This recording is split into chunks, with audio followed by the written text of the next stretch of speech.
Hey everybody, welcome to Things Are Getting Sketchy, Masters of the Universe edition. We have a semi-full house with us this evening. Right now we've got 4 of the 5 artists that will be joining us. We've got Luke going on here too, apparently. 1 second. So, Mike, go ahead. Let's start with you. There we go. How's it going? Good. Just waiting for the motorcycle to pass there. All right. Next up, we've got the amazing Hugh Rookwood, who might not be able to hear us at the moment.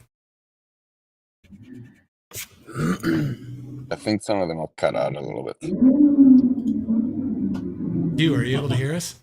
All right. Well, that voice you also heard was Nathan. Nathan is back with us again tonight. What's up, everyone? And we got Chris Vance, also in the house. Hello. All right, and joining us shortly will be Stephen King, as soon as his Uber gets him home, or however he's getting back from the game. Oh, cool, man. Right on. Oh shit! I have. Sorry about that, Hugh. I accidentally had Hugh muted. My bad. Good. All right, Hugh, you're unmuted. Hey, what up, people? Hey, you. Hey, Hugh. Yeah, man. Stefan giving me a little Portis head right there. Nobody loves me. It's true. Nobody loves me. It's true. Not like Stefan do.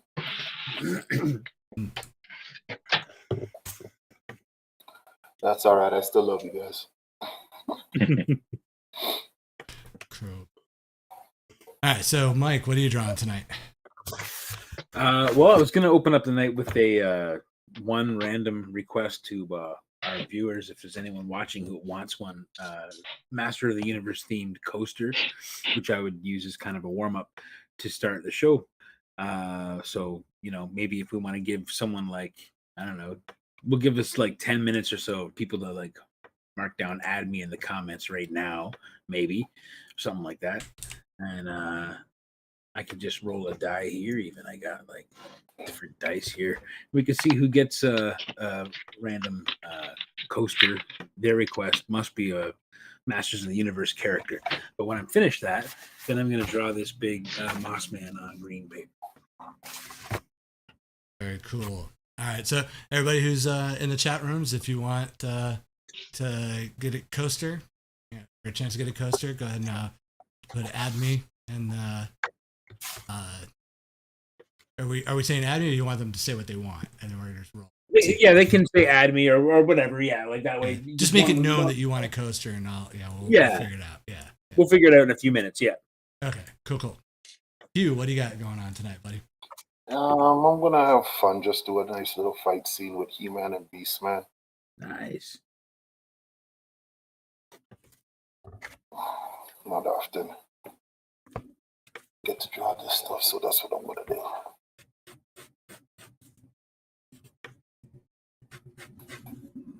Nathan, what about you, man? What do you got going on? I'm gonna do a tattoo design inspired She-Ra portrait. Nice. Chris? Oh, yeah. Obviously, what Chris is going to be going for here. Nice. Yeah, I was I was debating on what I wanted to do. I don't really draw Master Universe a lot, but I really dig all the the cool character design. So it was a toss up between this guy, Trapjaw, or Clawful. But I figured more people would know who Trapjaw is. Yeah, I think Trapjaw is more popular. I would say, yeah, one of the original characters for sure. Right.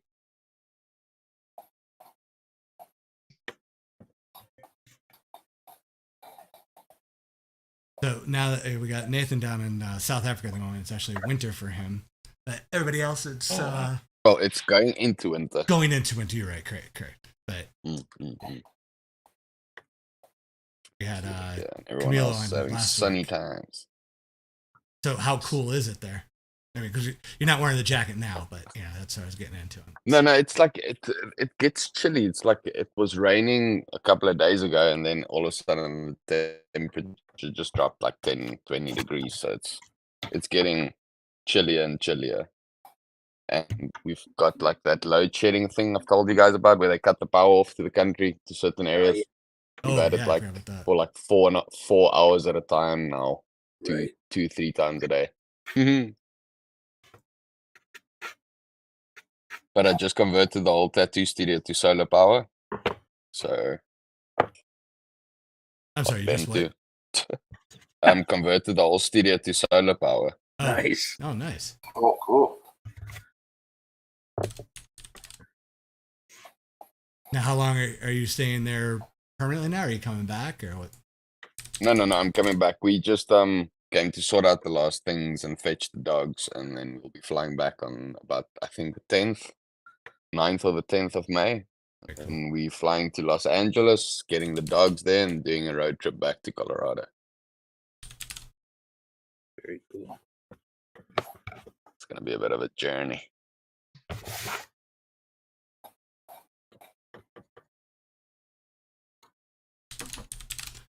And Hugh, what's going on with you, man? It's been a while since you've been around. So what's going on with you, man? It's been a while since you've been around. Oh man, just right now, like got this convention season is amping up hard. I got Calgary. In 2 weeks, Mm-hmm. and so just really been like prepping for that. Yeah, and getting a few new pieces done and stuff like that. So yeah, it's just been a lot of drawing, coloring. Been trying to finish off paper, rock, scissors, the full colored version of the book. And yeah, it's just been busy. Just a lot of work, man. Just a lot of work getting these projects going. But it's been good. Good busy, you know?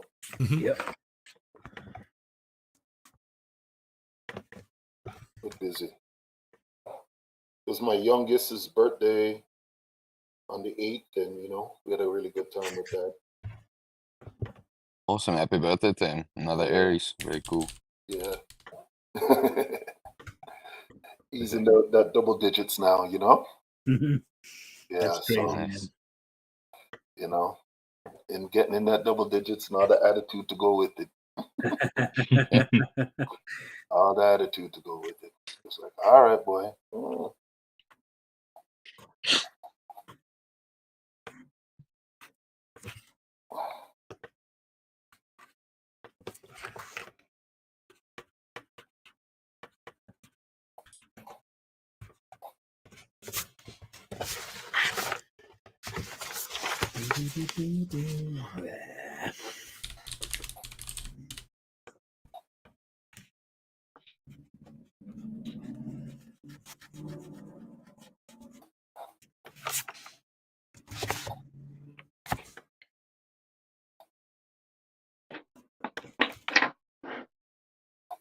Hey, Hugh. Rob is saying that he needs a full color of PRS when it's released. So, Pardon me? Rob Denner is saying that he needs a full color paper, rock, scissors when it's released. Yeah, it's Lou should have everything like printed and stuff for June. And that's gonna be pretty cool. You know what I'm saying? Exciting. It's looking awesome. I'm really happy with how it's turning out. And I mean, that's the way it should have been in the first place. But independent, you gotta work with what you got financially, Mhm. But yeah, it's coming together really nicely.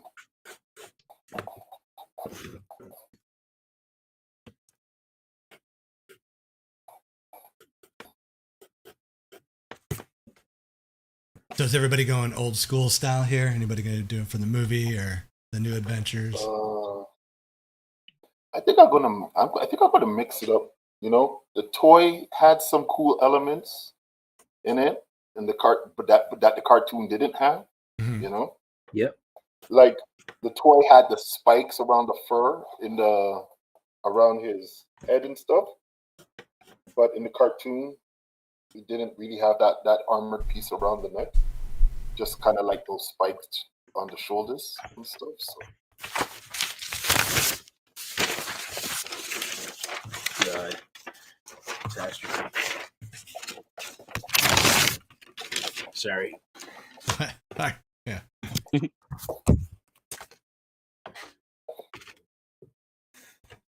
Out of here.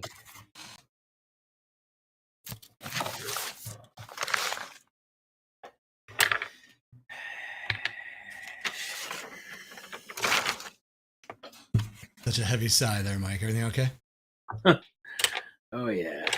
Everything's fine.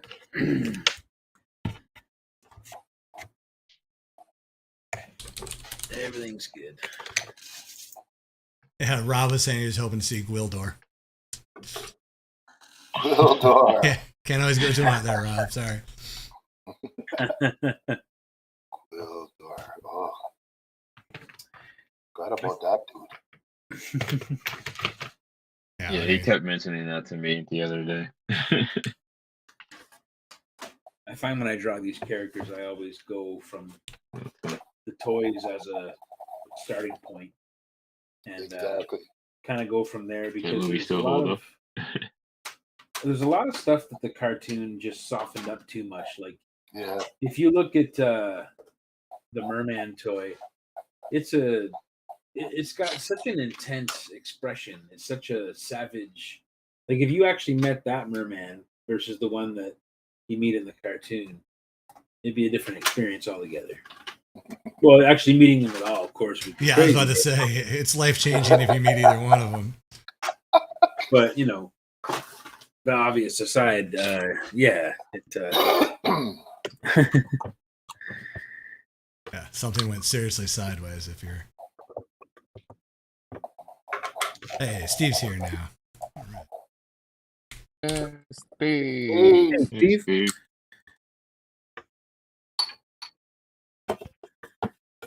Nothing much, buddy. Sorry, I was a little bit late. Tomorrow is my birthday, so I was out doing a little pre-celebration. Oh yeah, that's good, man. Completely forgot I was on tonight, so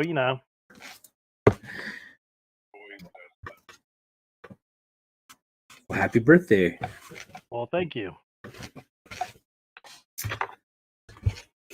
That's awesome. That's fun.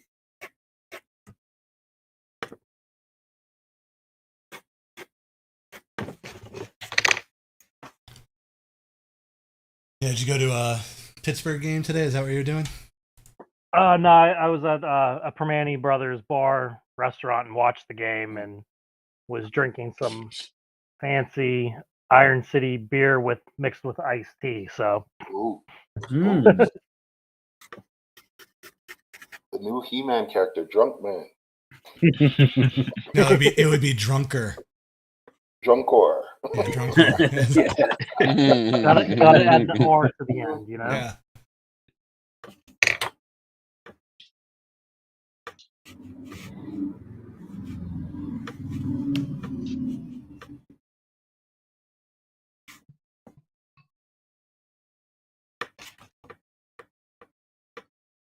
So we were going through your what are you drawing tonight, Steve? I'm just doing a He-Man Punch and Skeletor type thing that I saw off one of the mini comics, but I was gonna try to morph it a little bit to I don't know how familiar you guys are. I forget who it was who did that Homecoming comic years ago, where like before He-Man came back, where he came back all grizzled with a beard and everything. I think they modeled one of the battle armor figures after him recently. Nice. Crap, I'm drawing a blank on who it was who did it. But it was like supposedly like it was like a guy created like a whole continuation after the New Adventures of He-Man when he came back to Earth, and like it was really amazingly done for a fan comic. So Cool, man.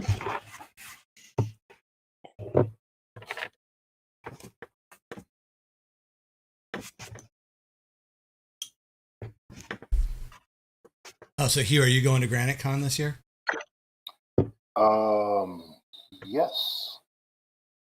Yes, I shall be at Granite. First time. I'm excited. Awesome. Excellent. Yeah, Randy just said he can't wait. That's why I was assuming you were going, but Yeah, it's gonna be cool, man. I'm looking forward to it. You know, good people's out there, man. Yeah, that's for sure. Good people's.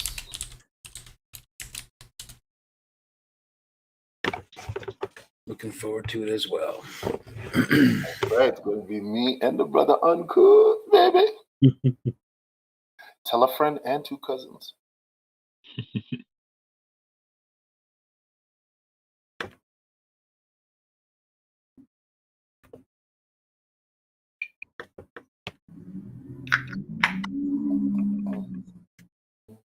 Anyone to go see the John Wick? Not yet. Not yet. I have not seen it yet. I'll probably have to wait until it's I can get it on TV. I just finally got my ass to D&D. John Wick isn't big enough for me to go to a movie theater.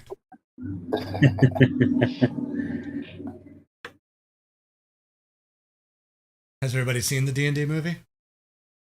No. Nope. Also not yet. Oh my god. Good. I thought, me waiting 4 weeks to see it would have given everybody else a chance. Oh man, you'll be waiting longer than that for me. I don't. I don't know why they keep whenever they try to do these D&D movies, they have to do a lot of clownish shit. I don't understand. Actually, this one's solid, man. Oh yeah. Yep. Like That's what I hear. the humor that's in it works because Okay. the 2 characters that kind of 2 of the 3 characters that lay down humor really work. The 3rd character, it's okay, just gets a little old after a while because it's just it's because he doesn't have any confidence in himself so he keeps making self-deprecating jokes, and it's like, okay, come on, because we know you're gonna have your hero's moment's gonna be you being able to do what you're trying to do, and it just happens so quick, and it's like, so it didn't quite work, but not bad. The character's still pretty fun, but okay. But yeah, it's solid casting. Like there's nothing bad about the casting, but the only thing I was like really annoyed with is they had a great visual joke that I'm assuming on one of the early viewings it didn't land, so they went back and did some voiceover work to explain the joke, and it's like, no, that joke would have worked. But they wanted bigger laughs out of it, and I don't think you're going to get any bigger laughs out of it with the voice explanation of the joke either. Our tags viewers will take note that we have now entered the Bizarro universe where Stefan kind of actually likes a movie. Hey, make a movie that's the one thing you can say about the movie is you can tell that it was either written and directed by people who either played D&D or at the very least took the time to do a lot of research on D&D. Oh, okay. Awesome. How was the owlbear? Oh, the owlbear looked fucking fantastic. Oh, there's an owlbear? Okay, now I gotta go see it. Yep. Yeah, one of the characters is Druid. and that's her go-to wild shape. Oh, that's fucking awesome. I love owl bears. Oh, okay. All right. I'll go see it now. Yeah. Well, my So- All right. my nostalgia button was the Displacer Beast, because that's always been my favorite monster. Oh yeah, that's an awesome monster, man. I mean, I just love Black Panthers to begin with, and then the Displacer Beast and D&D is just like, yep, that shows up, and I was like, oh yeah. I always had a soft spot for the hooked horror. Mm. And then the only other minor, and it's not even a complaint, it's just that kind of wish they wouldn't have thing, is I felt they tried to show too much. Like, they either name dropped several cities or they went to several cities. They even went to the Underdark for a moment. And it Oh was just boy. like, yeah, it was like, okay, you're trying to hit too many locations to give us, the nostalgia feels. It's like, we're good. Sure. We don't need all that, because you've got an entire universe here, or world you can build out and do multiple movies, and you don't need the same characters even, because just follow other adventurers. But if they did it right, you could do the whole like Menzo They probably do that just Baranzan because- story, like all the just in Drizzt case Do'Urden and stuff. You they could don't do think all they're that gonna get a stuff if second you can movie. start establishing a whole, like, So they try to, like, as solid as the MCU, maybe please and more everyone by solid. There's hitting longer the nostalgia history for a button a lot lot. of the material, or a lot of in-depth history anyway. That is so key when you're doing a film like that. You got to get all your information right, because the people who are going to see it are the people who know and who are going to bust you and call you wrong when you're wrong. You know what I mean? It didn't stop me on the first two D&D movies. So, but hey, Mike, Yeah. are you hearing Chris, or you're not hearing Chris again? I'm not hearing Chris at all. I'm very sorry if I'm talking over Hello? anybody. No, Chris, I can hear you. at Can all. anybody else hear Chris? Okay. I can hear all you guys. No, sir. Oh, Chris, for some reason, again, you're not coming through to everybody, which is, It's so weird. yeah. Yeah, I can hear you Maybe guys just- just fine. I think I'm the only one who can hear you at the moment. Huh.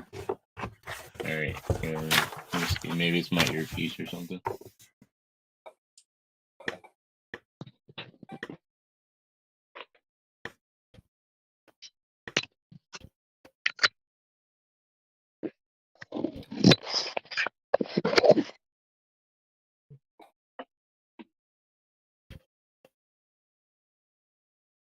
You hear me? I can hear you. Can you guys hear Chris? Yep. Nope. Chris, say Hello? something again. Hello? Nope. Blame Canada. What the heck, man? I can hear him. Okay. That's Yeah. weird. It must be a Canadian thing. Yeah, could be. Well, and, I guess you're only allowed to be heard in the U.S., Chris. He's censored. Yeah, That's South so weird, Africa man. and Canada are not allowed to hear you. Yeah, sorry. Contained. Censored. And everybody watching can hear Chris, so that's That's good. that is so freaking bizarre. Yeah. It is, yeah. All right. So if you guys start talking over each other and you hear me say banana, stop talking. All right. Yeah. Okay. That way we know like three people are talking on top of each other or something. Never would have thought banana would be the safe word.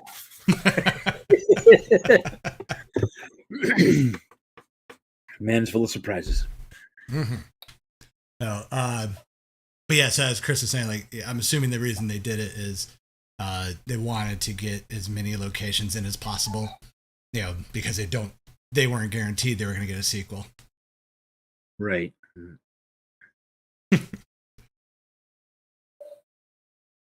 But I need to look up who the actor was. But the guy who played the Paladin, oh, so good. Mhm. But I had no idea what where he's from or what else he's done. But Is that they the kid from the Pikachu movie? say what? The kid from the Pikachu movie? Is that who the paladin is? No, because this is an older guy. Well, I say older; he's younger than me, of course. But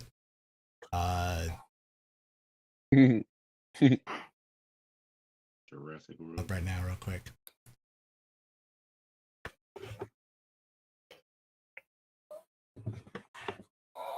Oh, okay. So he's from Bridgerton. He was, Oh, that guy. Okay. yeah, I'm not sure Is that- French name Page, but yeah, it's like Regine Jean Page or something. Hmm. So yeah, the only thing they had him a little too Drax-like he was taking things literally. At points, and then some points he wasn't, but yeah, he was just very good at being condescending, and one moment and then just spouting some poetic bullshit the next moment. So yeah, it was very fun, and yeah, everybody did a good job. I think the one you were talking about is Justin Smith. I guess he was from the Pokemon movie. He was the one character I wish they would have done a little better with him, and it's like Rob and I were talking about this earlier. He was very much a fourth edition character. He wasn't a specific class. Like, he was a open skill set. So he was part rogue, part magician, not really good at anything. But it was just, he was a little too under the breath, self-deprecating for too long in the movie. Yeah, it's like where his character's going, and it's just like, come on, let's just get there and have fun with it. But yeah, it's me bitching. My minor complaint. I'd rather talk but he delivered his lines very well. He's very funny. And then there's a great cameo, but I don't want to spoil it.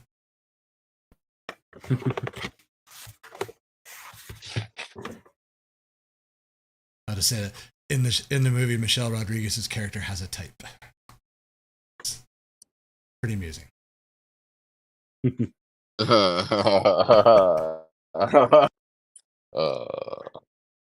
Family. What'd you say, Nick? I said family. Oh yeah, family. Oh Jesus Christ! They had so many trailers before the movie, and one of them was the next Fast and the Furious. And in the trailer, I counted. They said family 11 times. I was like, "Good God!" Well, it is Fast and the Furious, almost 11.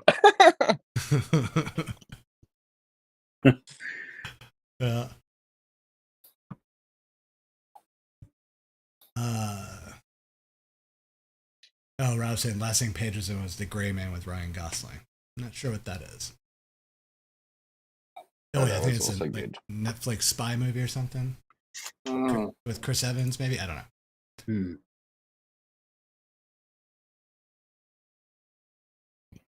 Hey, but this isn't D&D tonight. This is He-Man tonight, so we should talk about He-Man. So, did you guys ever finish the Masters of the Universe on Netflix? Anybody watch that? I watched the Masterverse one. Yeah, that or the kids one. No, the kids one was surprisingly okay. But I'm talking about the Kevin Smith one. Yeah. Yeah, I watched it all the way through. I actually enjoyed it. It was a little bit different on a few things, but I was hoping we were going to get a season 2. I don't know if they're going to do it or not, but I suspect not. Oh, I think, yeah, because they split the first season into 2, right? Is that how that went? Yeah. I don't think I ever saw the second half. I saw the bit where Skeletor kind of unites the swords or whatever, has both swords or whatever right at the end of the first segment, I think, the first 4 episodes or 5 episodes or whatever. And then I was like, they should just end it right there. That'd be great. And then I don't think I watched what happened after that, but not a lot of people did. It was okay. I see. Yeah, it had a large fall off. Erica hated it. That's all I know. Yeah. I'm right there with her.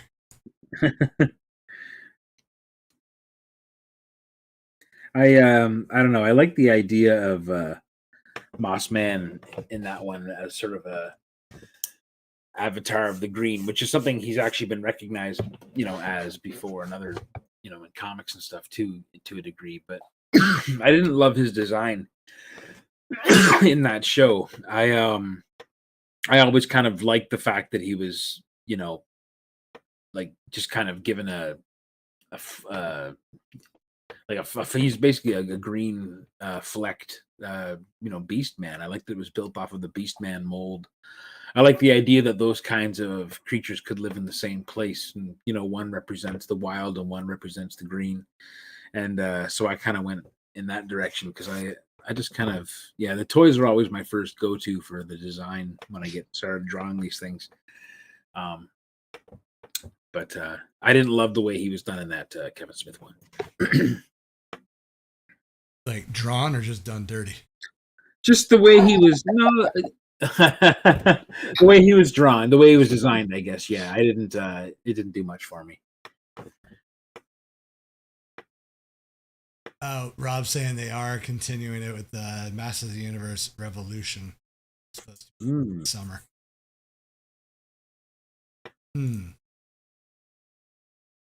Oh, I did see something like that. Yes.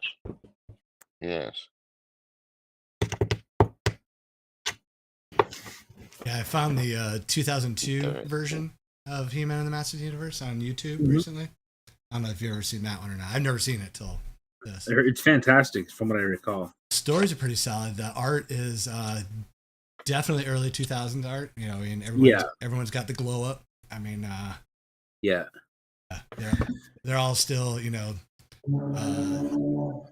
prison workout bodies. Yeah, they're jacked. They look like those how to draw books by what's that guy's name? Christopher Hart. That guy did the he had a really distinct kind of animation style, and he did a million books you could get that were all like how to draw horses or how to draw whatever, and it was in that kind of style. Christopher Hart, I think his name was Chris Hart.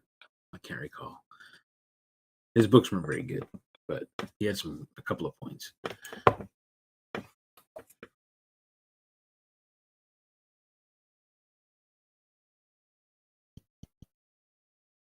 So who are you going to convince to get the She-Ra tattoo on their back? I don't know. Very cool. We'll still see. I'll get to that point where I can get someone to actually want it. That would be awesome. South Africa's not big on that, but in America, definitely, I'm sure I can get someone to tell them I'll do it. South Africa's not big get a She-Ra. On She-Ra, or not big on tattoos on the back? No, I'd say more She-Ra. I don't think there's a big enough market for She-Ra in South Africa to say. Sure. There's gonna be this random dude that walks in and says, "Put She-Ra on my back." I expect a phone call that day if someone does. I believe this shit. No ways, dude. This guy just came in and said, "I need a She-Ra on my back." It's like, I got you. I know what you need today, sir. I know exactly. I know what you need. Yeah. But I just wanted my dog's paw print. No, you're getting She-Ra. That's all you get. Have you ever had anybody come in and just say, do something? Like they want a tattoo, but they don't know what they want? Yes, I've had people ask me just to open my iPad and see what's the first picture that I have on there, and then wow, that's ballsy. Yeah, some people is ballsy. That's awesome. Some people are ballsy, bro. Yeah, I mean, as someone who would never get a tattoo, I just couldn't imagine someone going, do what you like. Go nuts. Yeah. Use this chunk of my leg or this part of my back. Do do something. I mean, just do something. Yeah. I get nervous when I go into the barber and say, just cut it. I have to give some type of direction. You have a picture? Yeah. What do you feel like? I got this picture of Pinterest. What do you think of this one? But sir, he has curly hair. Yeah, exactly. Danny was asking if anybody's read the Tim Seeley Masters of the Universe comic. I didn't know it was out. No. From Dark Horse. I read the first issue, and it's got some really, really awesome. I think they're little short stories, and it's the one I'm thinking of.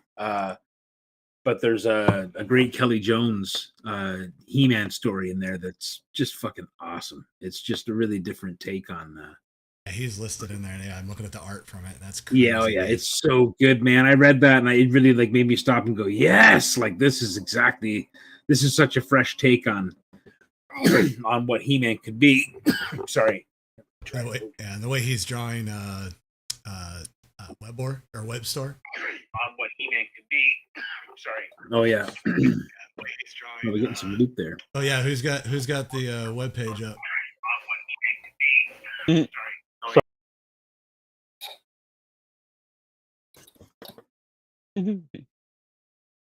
Gotcha.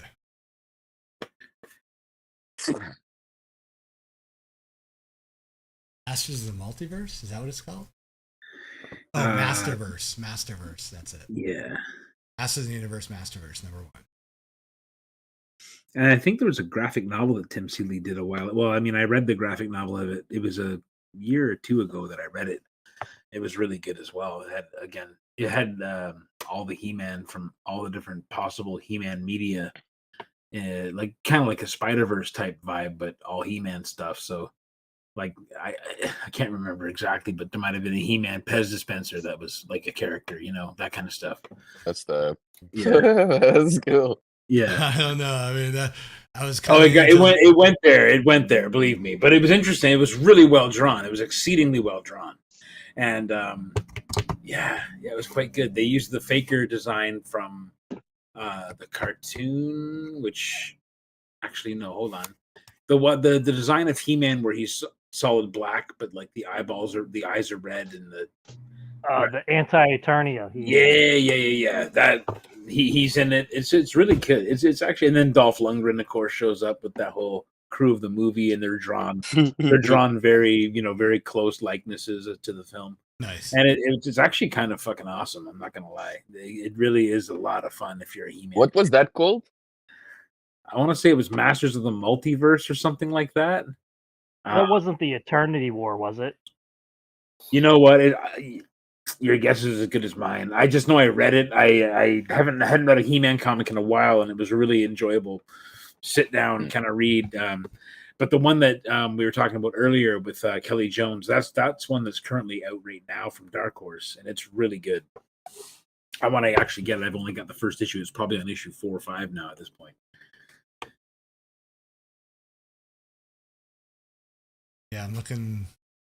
Can't really get clear because like the Masterverse was out in February, so that must be the one you were talking about with all the different He-Mans. Yeah. Yeah, issue What's 3 it called? dropped. Masterverse. Huh? What's it called? Masterverse. Yeah, that's the older one. That was like out. I don't know. It's really weird. Like I'm getting one says on sale May 17th. One just said. Oh, the article was February 17th. Okay, so Masterverse is what's out now, I guess. Yeah. Right. Yeah. That's one with Kelly Jones. I'm not sure what the other one is. I'm trying to find it.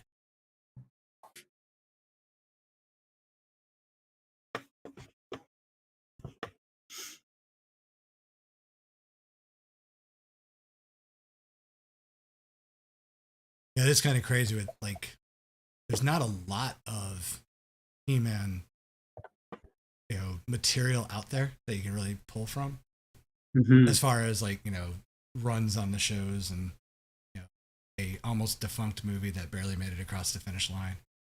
Yeah, it has a hell of a fan base. It does. Yeah, it really does. Nostalgia does wonderful things, I guess. Well, I mean, Thundercat. Yeah, it's it's a powerful fan base when guys in their 40s get angry that they reboot something like She-Ra and the highly stylized character looks too tomboyish for their tastes. It's a very strange thing to witness, to sit back and watch, but we got to see that. So it's got a powerful fandom when that happens.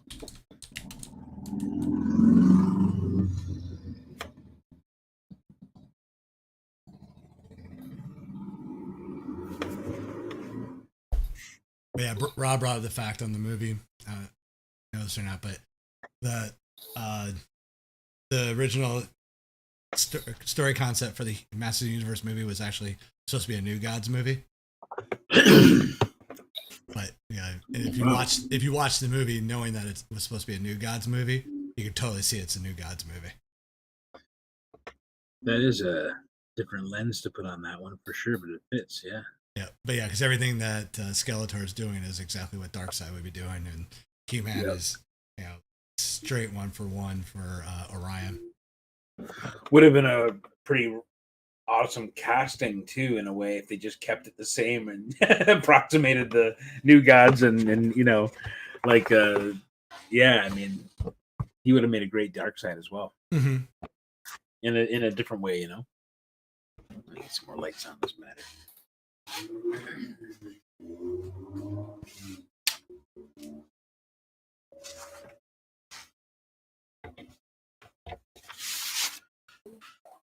All right.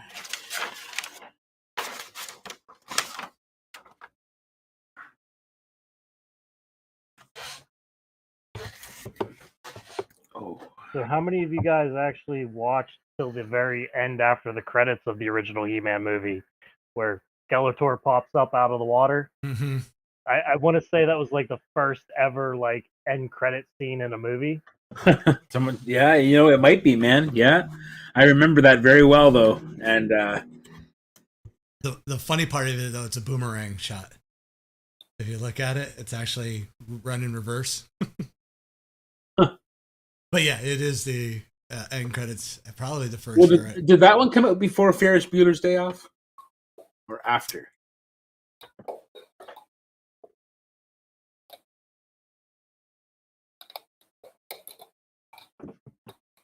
Ferris Bueller came out when I was in high school. So.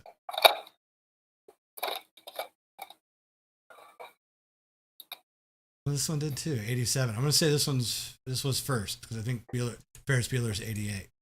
Okay. Nope, wrong. Ferris Bueller's 86. That feels more close. Yeah. Ferris Bueller beat He-Man with the end credit scene. Still pretty cool though, especially in a movie like that. They had thought to do that with something like Star Wars, back in the day.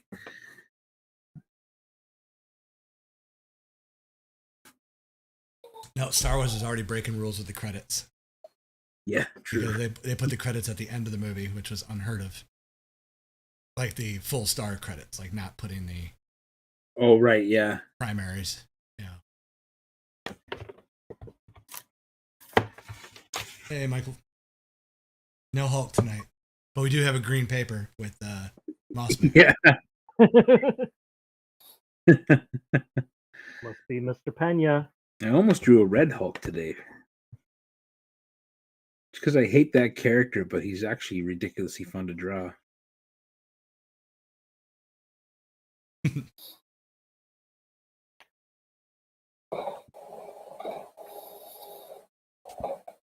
Has anybody ever drawn him with the mustache, like when he's Red Hulk? I've seen him with the mustache. Yeah, I'm not sure who the artist was, but I feel like it's if you're gonna draw him, he needs the mustache. Yeah, totally. It's so dumb. God, it is so dumb. But I want the mustache every time I see the Red Hulk, and I want it to be like Hulk-sized mustache. I mean, it needs to be like Sam Elliott wants to shave his off, and just pure jealousy when he sees Red Hulk's mustache. I forego all future mustaches. Wow. Michael said he'd love to see your take on Red Hulk. I'm glad to see you're already back at it. Hey, thanks, man. I appreciate that. Yeah. Yeah, he's a lot of fun to draw. I always liked the idea that he kind of had molten blood almost, in a way, like he gets hotter when he gets madder. He gets I don't know, he looks cool. I just don't like the character, but he looks cool. That's true about a lot of characters, though. Red Hulk eclipses them right in this moment. But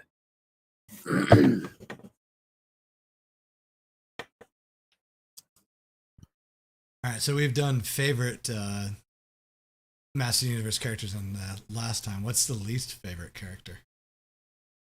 Mike. Least favorite character? Or you can take another spin. Like, which character would you like to revamp? Like, if you had a chance to revamp. I'm such a sucker for the classic designs. That's a really tough one. I just probably like if I was going to revamp anything, I'd probably just want to make up a new character. I don't know, maybe some kind of He-Man version of Dodge or something like that. But I mean, I've always found the sidekick character in shows annoying, but Orko wasn't the worst of them, that's for sure. That's a good question. Yeah, I think I'm too much of a fan. I don't think there's a whole lot about that show that I hated, to be honest. I wish they would have got more creative with the toys sometimes. I wish they wouldn't have just like kind of phoned it in sometimes with the designs. But that's what gets done. So what toys are about, right? Yeah. Oh no, I get it. No, absolutely. No, I do. It's just kind of like, really? But yeah, other than that, the toys, provided so much inspiration and probably, a lot of the fodder that I used to draw with, and a lot of the those early anatomy lessons that you get when you're drawing figures, superheroes and things. A pretty good resource in that way if you're an artistically inclined youngster, I guess. Yeah. Anyway. All right, well, Rob said he could do Candador, Master of the Frozen Lands. Basically Canada, but door at the end of it. Canador. Hugh, what about you, man? Would you take a shot at redesigning any of them? Or... I think you're muted, actually. Yeah, I can't hear you. Yeah, he's got a muted microphone symbol. Yeah, hello? Hey, there you Yeah, are. sorry about that. Yeah, they were making some background noise here, and I didn't want it to come into the thing. So, yeah, I wouldn't. Not the characters that I necessarily would redesign. But I really didn't like when they started doing characters like Skunkor and all of that kind of crap. You know what I'm saying? I was just like, okay, really? Like, it's just like, let's just create any kind of thing. You know what? Yeah, you're right. It went too far. The gimmicky stuff went a little bit too far. Yeah. I remember reaching a point when I wanted my action figures just to be kind of good action figures and not be completely centered around whatever power or activity came with the toy. Like, but you know what? Now that I think of it, there is one character I would have loved to have redesigned. It just came to me because I remember how annoying this toy was. When they had the what were they called again? They decided to introduce a new wave of different bad guys. And it was the snake guys. And they introduced them around. They introduced them around the same time as like the slime pit, toy and all that stuff, which was so fucking cool because the slime was actually super cool to play with when you're a kid. But anyway, the king, the kid qualifier on that. It's still super cool to play with today. Yeah, the main guy, not oh shit, what was his name? I want to say King Hiss. Called like, is it King Hiss? Yeah, King Hiss.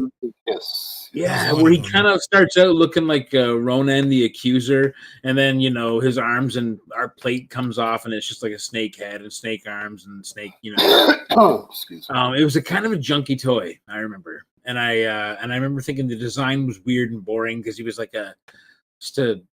trying to pass as a human, but it's just like this weird painted shell kind of containment suit, basically.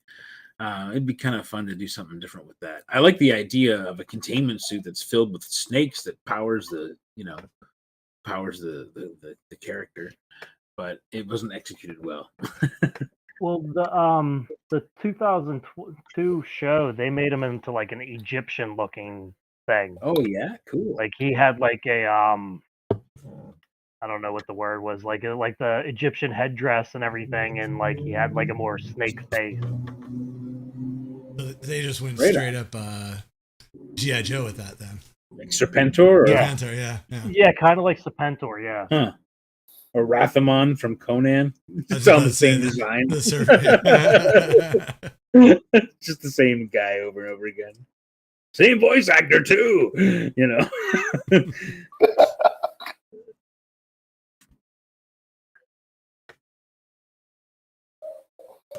That I don't know, but that would be funny and not surprising.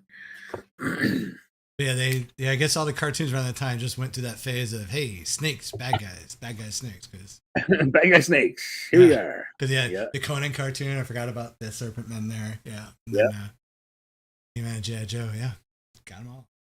Yeah. Well, the snake people thing, the gimmick was how they got around showing Conan killing everybody in that cartoon. He just hit them with his star metal sword, and they'd turn into snake people and like turn to dust or something. So it wasn't quite the same as dying, I guess. Well, it just wasn't humans dying, I guess. He sent them back to the snake dimension, I guess. Mhm. But, yeah. Yeah, that's what he told everybody. Oh no, they're up at a farm. Where'd they go, all Conan? Yeah. They didn't The snake dimension. they're all on a farm in the snake dimension, hanging out together. And it's always the stupid fucking shield phoenix that's ragging on Conan. Conan, what about those snake men? What happened to those ones? Snake dimension. Yeah, you know, snake dimension. That's where I send them all. But why are they bleeding so much, Conan? You know?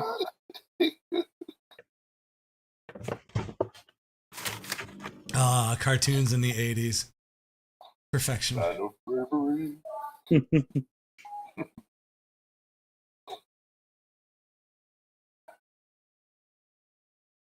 Rob saying he always wanted a Grayskull prequel about King Grayskull and Preternia.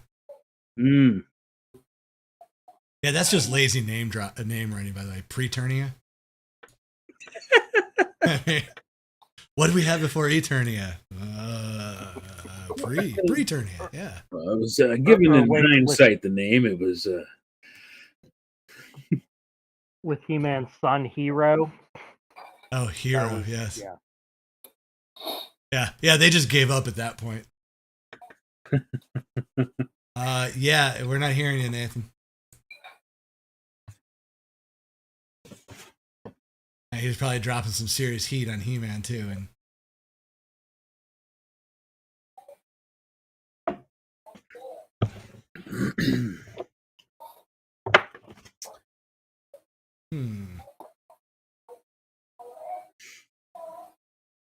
Yeah, I just saw the mute icon show up on your thumbnail. Try saying something now, Nathan. Nope, nothing.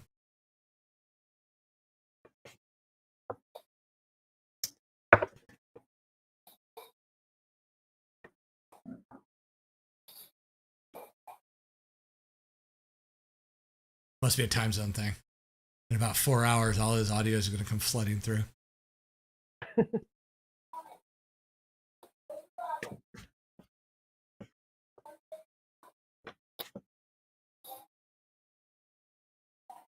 Oh, and we just lost Chris.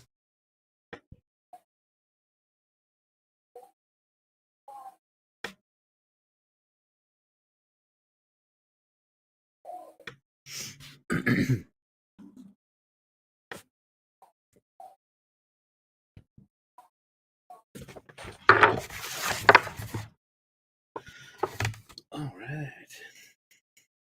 Yeah, I have to admit though, He-Man's a pretty big blind spot for me. I didn't grow up watching the original, so I was very late to the game on it. It would have just been outside your age, you know, of interest, probably just because of the material of the cartoon and that. Like, I saw it kind of at the right time. You know, I saw it probably when I was 7 or 8 years old. So.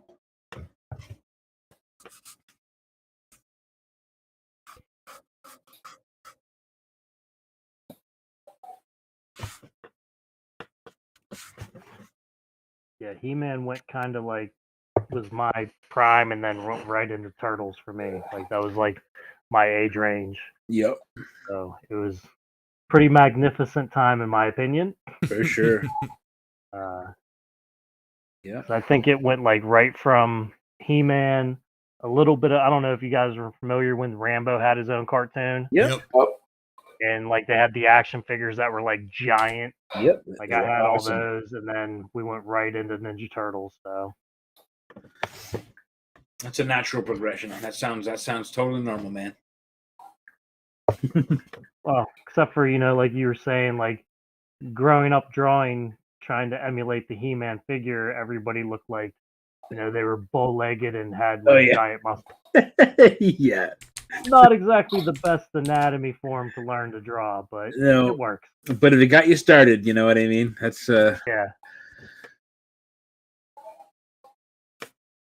once you start figuring out proportion, if you still got an old He-Man figure kicking around, you're kind of like, oh, now I get it. Because the muscles aren't.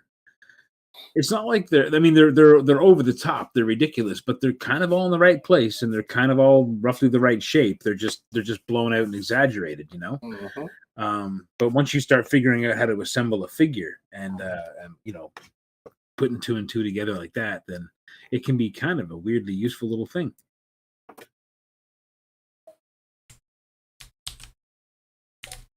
That stuff doesn't always come natural. It doesn't come natural all the time to me, that's for sure.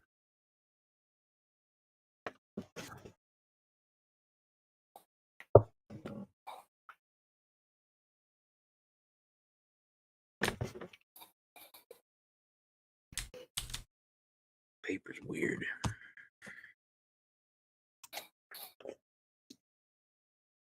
I thought about drawing Whiplash too, because just mostly just to draw a lizard man with a spear, but I would have made the last conversation really awkward then.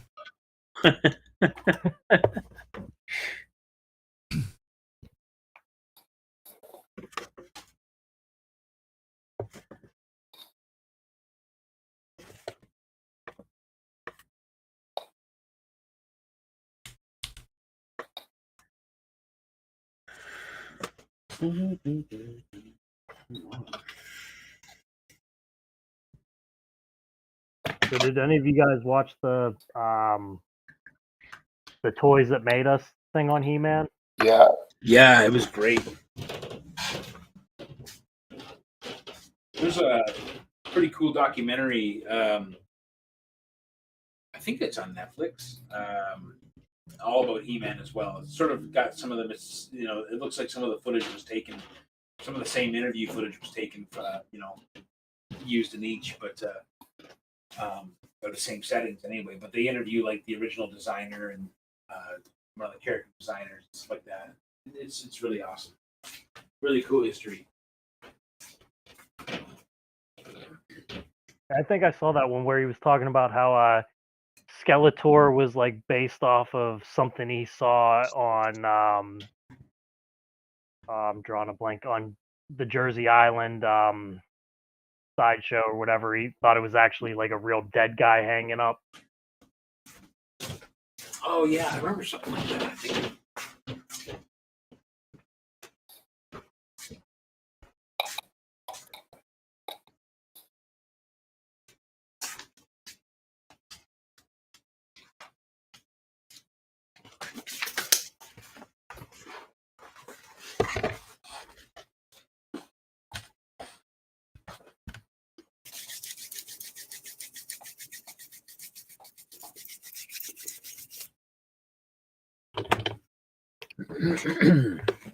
Is everybody working 11 by 17 tonight? I am. Yep, this is 11 by 17, or just slightly smaller than.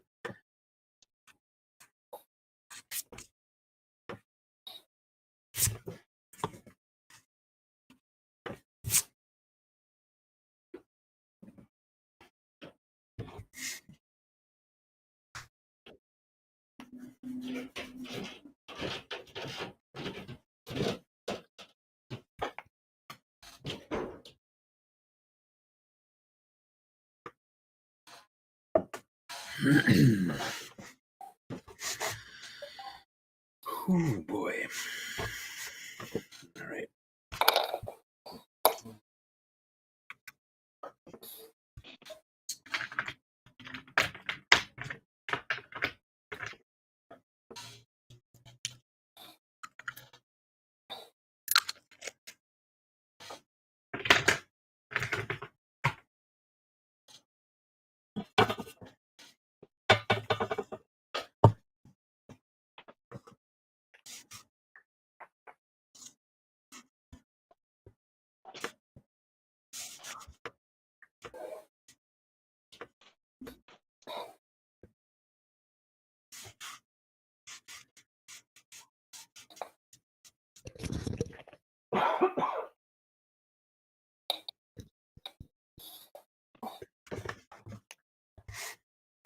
Has anyone put any comments up about a coaster yet?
These look great. Looks awesome, you.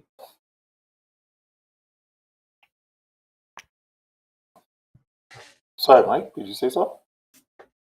Yeah, looks awesome. I'm just getting a look at what you guys are drawing here. Was I on mute or something? I wasn't sure if anyone could hear me. Oh, I can't hear Stefan. Yeah, I can't hear Stefan. Stefan's out.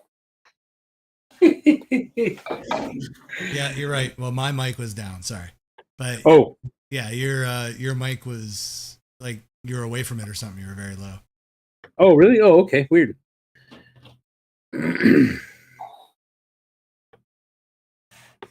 So, did anybody ever read the DC Comics Presents 47, where Superman went to Eternia? No. I used to see the cover of that book like hanging up in my local shop, but I don't think I ever read that one. That's when I first discovered that He-Man's mom is actually from Earth. I did not know that. Yep. So did Superman beat up He-Man? Oh, it's a typical 80s comic book, where they heroes have the misunderstanding. So they have a showdown, neither one really wins. And then they joke. Yeah, and then they team up against Luthor and Skeletor. Oh, man. Classic. But there is one great panel where I can just only assume that Superman killed Skeletor and they had to get a new Skeletor because he just punches him straight in the heart. Yeah. I can only assume that Skeletor shit himself and then died immediately after. It is a great panel. The look on his face is awesome.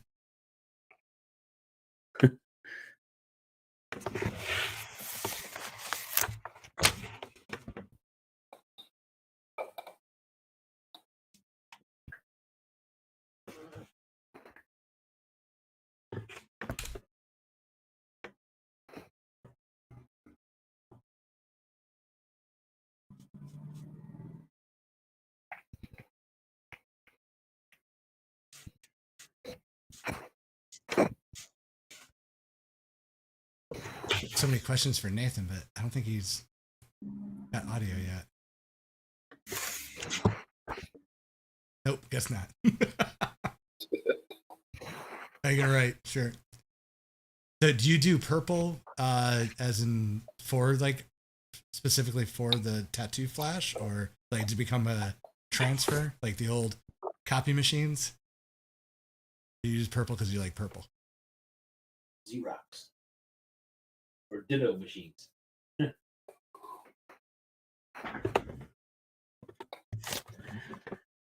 Cool.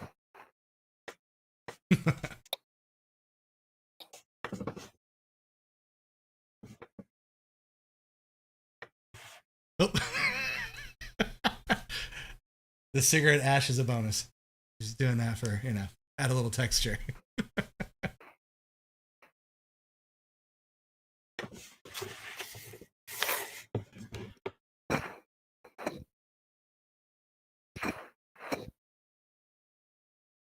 I'm a copy paste machine, Randy, not just a copy machine. Oh, Danny's asking if anybody's watching the CKY Skeletor videos. No. Man, we are just disappointed. Everybody left and right.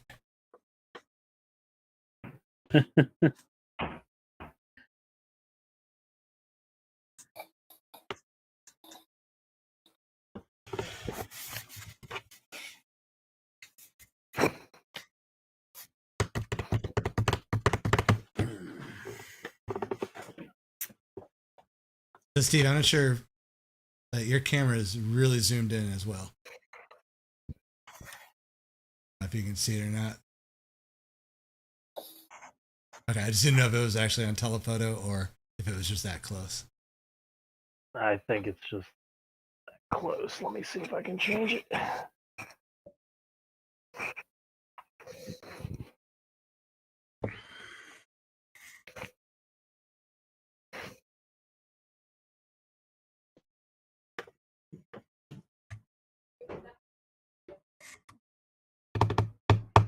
So, what did anybody think of that one He-Man insurance commercial where him and Skeletor dance? Has anybody seen that? Oh, I have You seen know what that. I'm talking about? I remember that. It's brilliant. Yeah, it's quite good. I think they had it as a Super Bowl commercial at one point, maybe. I don't remember. I think that's where it launched. Yeah. Like whoever that was He-Man. That should be like the movie He-Man. For sure. He literally looked like Yeah. on point. Pretty much. Yeah, pretty much perfect. Even had the perfect Page haircut and everything. Yeah, it's a great ad, but it's yeah, they were perfectly cast because it starts out like it's going to be like kind of a showdown, if I recall. It's been a couple years since I've seen it. Yeah, they were like in a bar or something. Yeah, that's right. Yeah. And like even the Skeletor looked like really Yeah, like, he looks menacing. fantastic. Yeah. Yeah, and, Brilliant. find somebody with that face in central casting. That's impressive.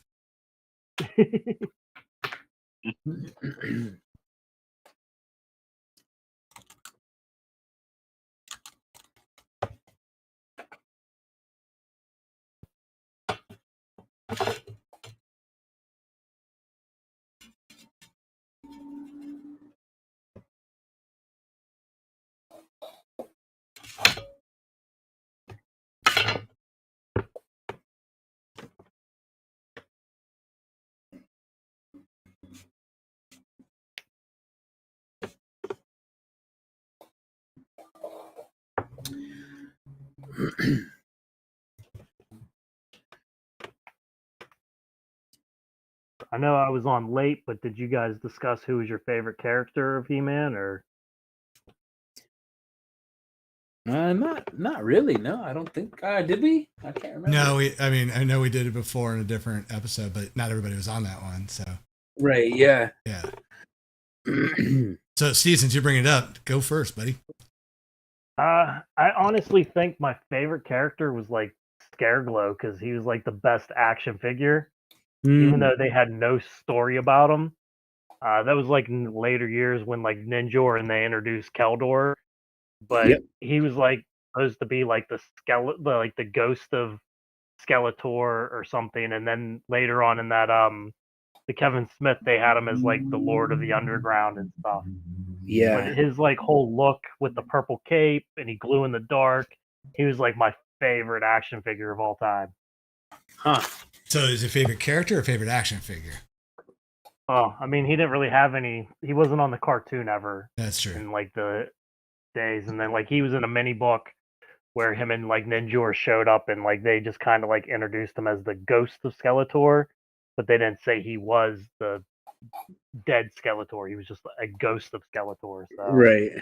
and they like to do random weird stuff where there's no lineage, no follow through with anything. So,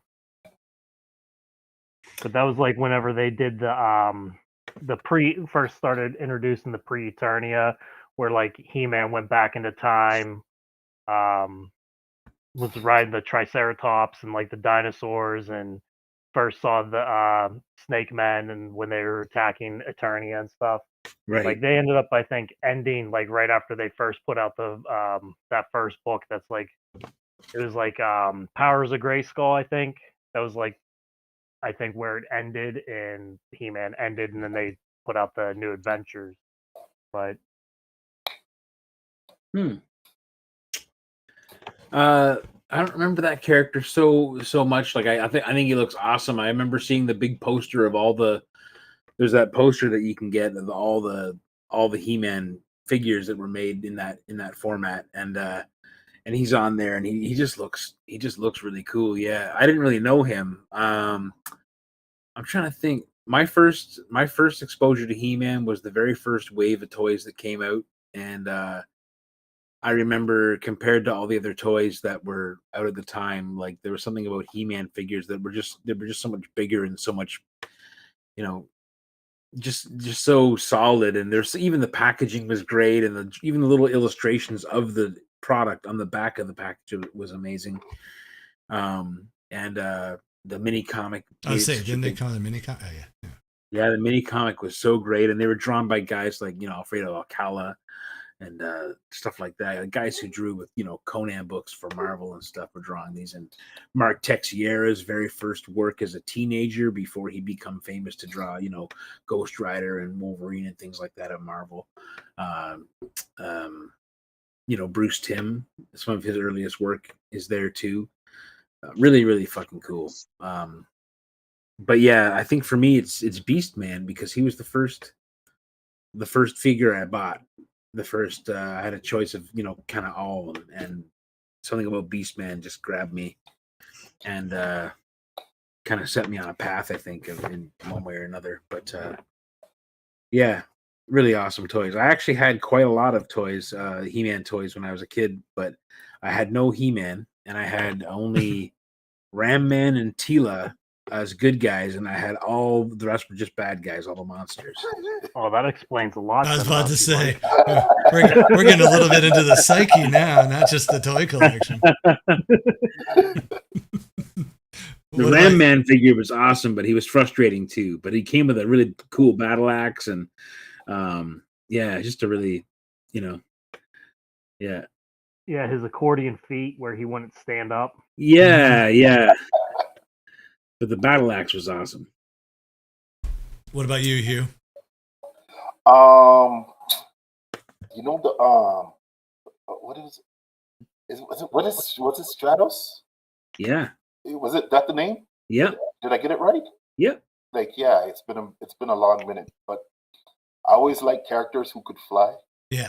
And I thought that idea of seeing the wings, but not the traditional coming from the back or anything, but they only came from the wrist. Yeah. You know what I'm saying?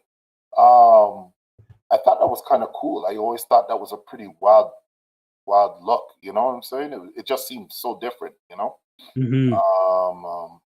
It was just an interesting design to me. Yeah, that was probably. I'm sorry. Oh, sorry. No, you go ahead. No, I was just saying that was probably like my favorite character. That brought me a lot of interest. Yeah, I always assumed that the wings for him were just a look, like a choice, because like he actually could fly, but and he just wanted wings, because those wings, there's no way those wings can actually propel him. Well, he had like a harness that had like little. It looked like it could have been a gas powered ring or something, maybe that you'd clip onto his back as well. Oh, okay. Yeah, Yeah, like a Rocketeer pack. yeah, sort of. Yeah, not detailed enough room for a kid to make up his own mind about how it worked. But they were good toys that way for sure. And when they released them kind of at the same time in the second wave, Trapjaw and Triclops, and they had rings, these glow in the dark rings that had like a little I think it had like a little, like you could put stuff in it or something. It had like a little cap on it, like a lid. The commercial, I remember the commercial where they introduced Trapjaw was really cool because they have him sliding down through the a cable through his little like ornament on the top of his helmet, and he's sliding. He's got this action figure free falling, sliding down this fishing line, and all the interchangeable weapons off of the hand, and off the robot arm and stuff. And he was just a really well sculpted toy. Really, like the faces on those characters were great. Like the genius behind the modeling. Really, they made great toys because they had great designs to work from. I think. All I can picture now is somebody zip lining through an eye hole on their helmet and just screaming the whole way down from all the pressure on their neck. Yeah,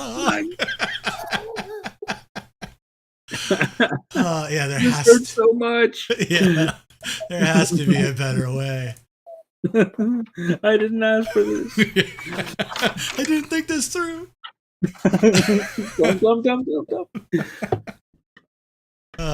Chris, if you got audio, what about you, man? I was always a big fan of Beastman and Trapjaw. Because like Mike was saying, all the different gadgets you attach to that arm. It's really really neat looking design.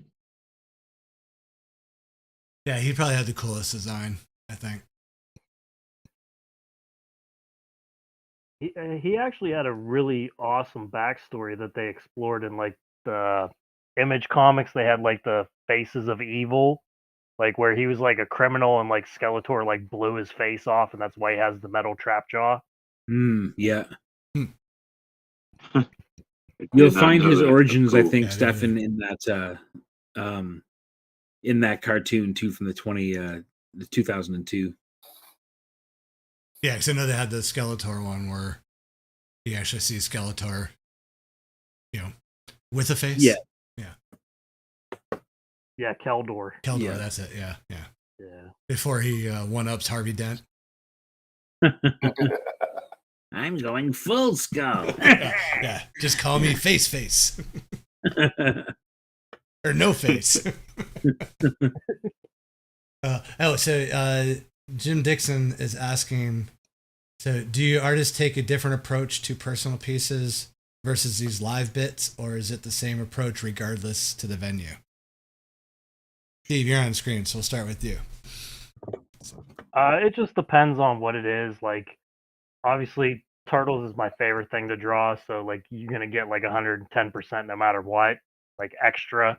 And like if I'm drawing something that like I really have no knowledge of, I'm gonna give my all to it. But there's like certain things that like you're gonna get a little bit extra if it's like something I actually like really enjoy to draw.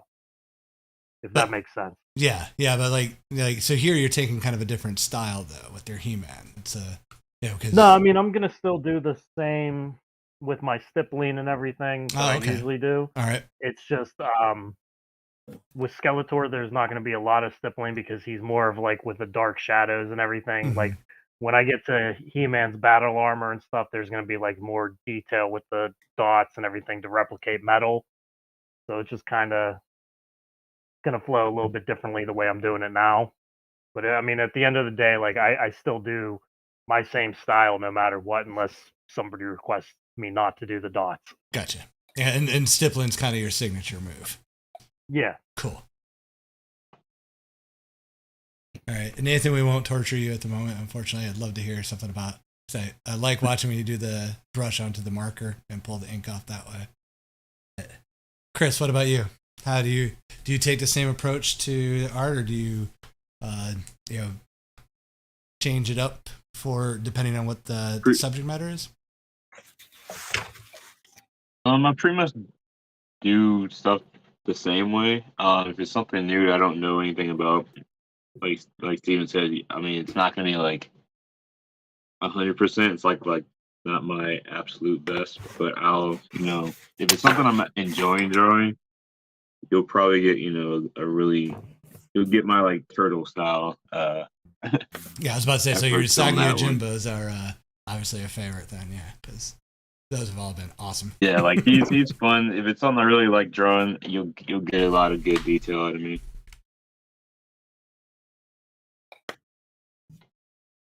So what you're saying is I shouldn't commission Speedball from you. No, you should. I do like drawing X-Men. I like drawing mutants. I do like challenges though. If I haven't drawn it before and I'm interested to draw it, I'll definitely put my all into it. Yeah, I gotta get with Randy on all the. I like X-Men stuff, so for sure. I think we lost Hugh. Hugh, if you can hear us, you dropped out, buddy. No, I can hear you. All right, your video feed dropped out though. Did it? Yep. No, wait. Yeah. No, I'm still here. Someone dropped out of the room, but. Wow. But you're on screen. Who do we lose here? Oh, we lost Nathan. Oh, Nathan's back though. Wild. Whoa, what was that? What was that? Mandalorian. I'm so sad that everybody watching did not get to hear that. Oh man! Because all of a sudden we teleported to the Hoth command room on Empire Strikes Back. You will bring him to me. All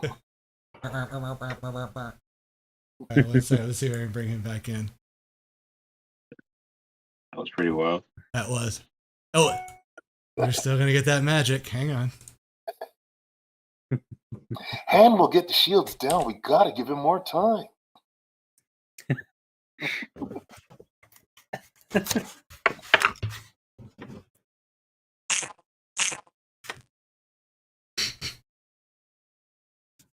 Too good.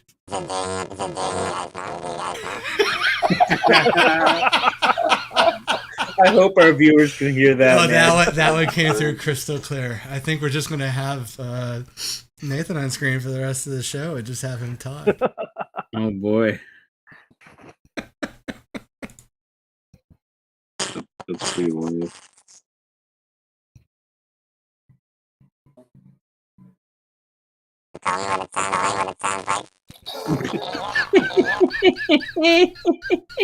It's perfect. These are not the droids you're looking for. Wow.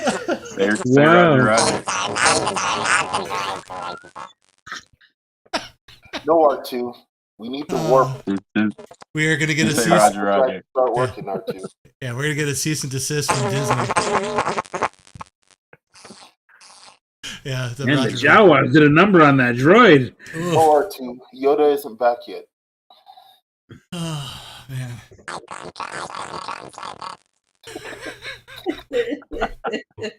That's too much, man.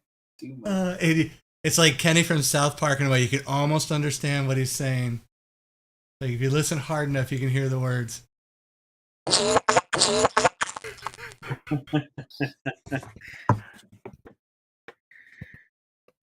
Oh, he muted himself. Damn it. Okay, fair enough.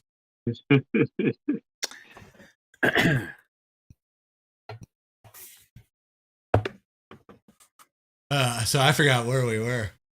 Well, to answer Jim, I don't know. Were you gonna? It was about our approach. Our approach was different on the show. Yeah. Your turn. Yeah. I don't know. I mean, it's kind of the approach has to be kind of truncated because we've got to fit the. I'd like to try to get it, 90% done at least if I can by the time the show ends. So I do definitely try to approach it with a little bit more speed and looseness.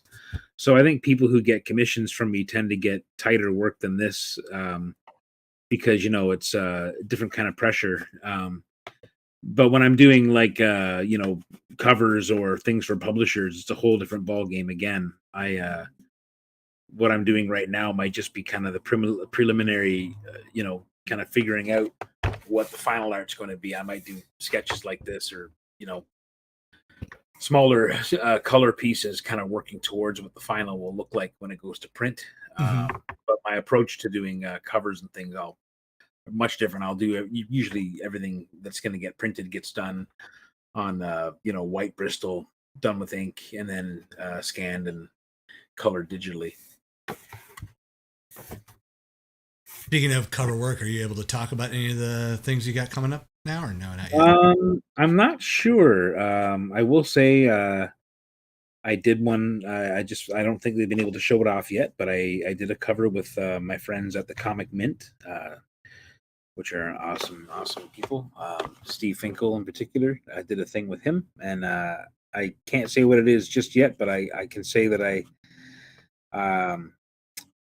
I was lucky enough to be able to do the thing that I like to do, which is be able to connect with the writer of the series, who's unrelated to me being hired to do a cover, and contact them and kind of get their take on what they'd like to have for a cover.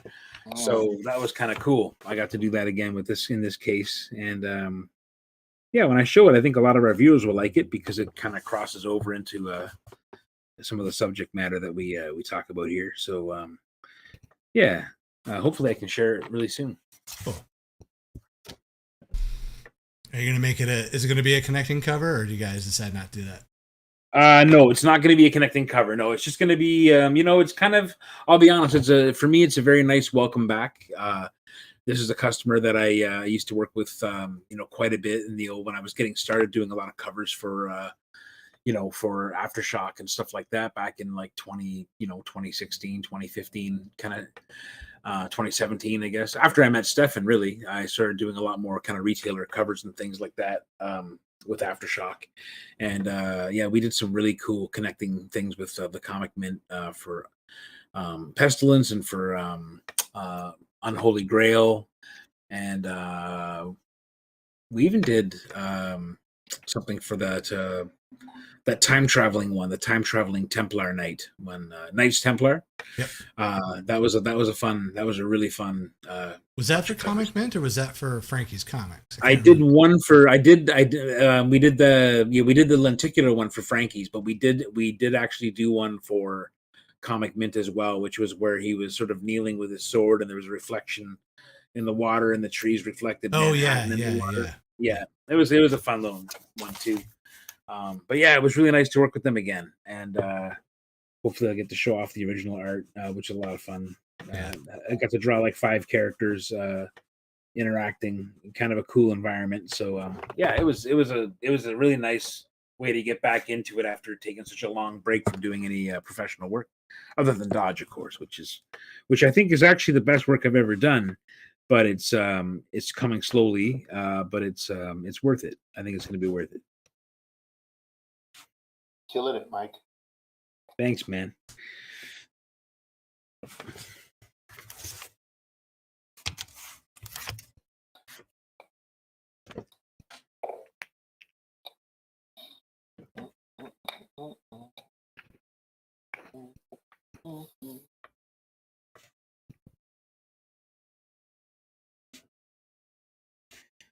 See, I don't know if you approach your work differently. When you're doing this show versus versus when you're doing a commission or published piece or a cover or whatever. Thanks, Mike. Yeah, I mean, here everything is off the cuff. You know what I'm saying? Yeah. Everything's just off the cuff. So normally it's just like show starts. Okay, what are we gonna do? I don't really know what I'm gonna do until we just start. Then I just go, okay, let's go. But so obviously if somebody wants a commission, we're doing process drawings, some workups, Yep. Talk with the people, what are you looking at? Do a few concept sketches. Yeah, I like number 1 and 2. You know, could you add a little bit of 3 here? You know, okay, cool. You know, Yeah. fine. But this is just us, you know, just quick sketching and, you know, Chilling. Yeah. just It's fun. talking and putting down some energy. It's not really, you know. I mean, how I break down the page is still similar in the sense of just the looseness, you know. Mhm. For me, it's always about the energy. I'm always trying to capture that energy on a page. Yeah, but yeah, that's really pretty much about it. You know. Oh, Chris is breaking out the spirograph. Oh, spider graph, spider does whatever a Gotta spider. use the circle template sometimes.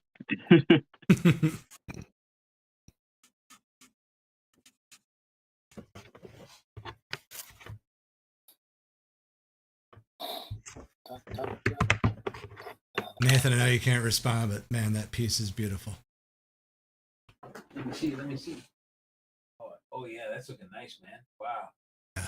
The eyes on that Oh, are that's just awesome. amazing. Yeah. Great. Wow.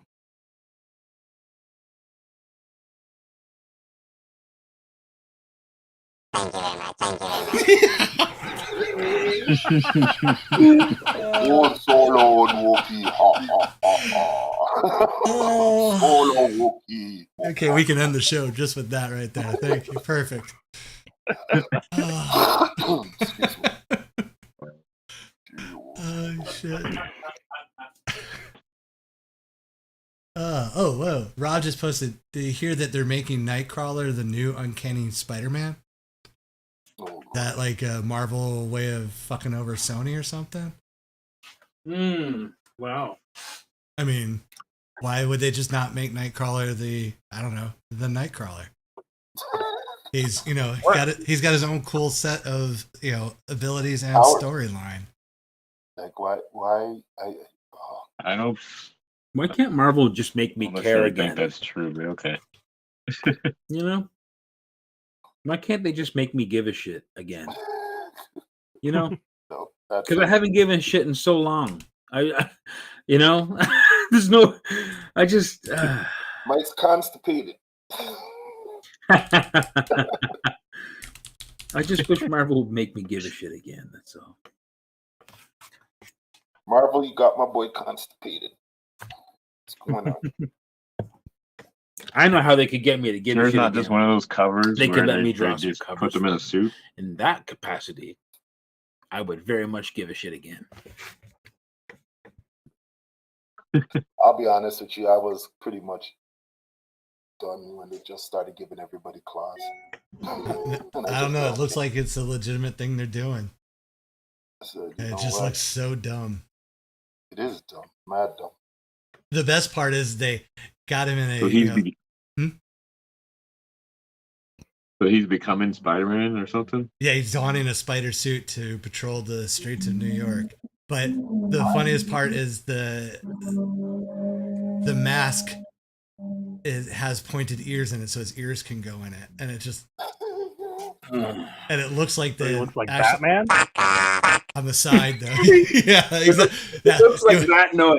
Yeah. He was short. He was telling us his shit got so wild that he had to jump in. He was like, it was big enough news to bring in the droids. But it even looks like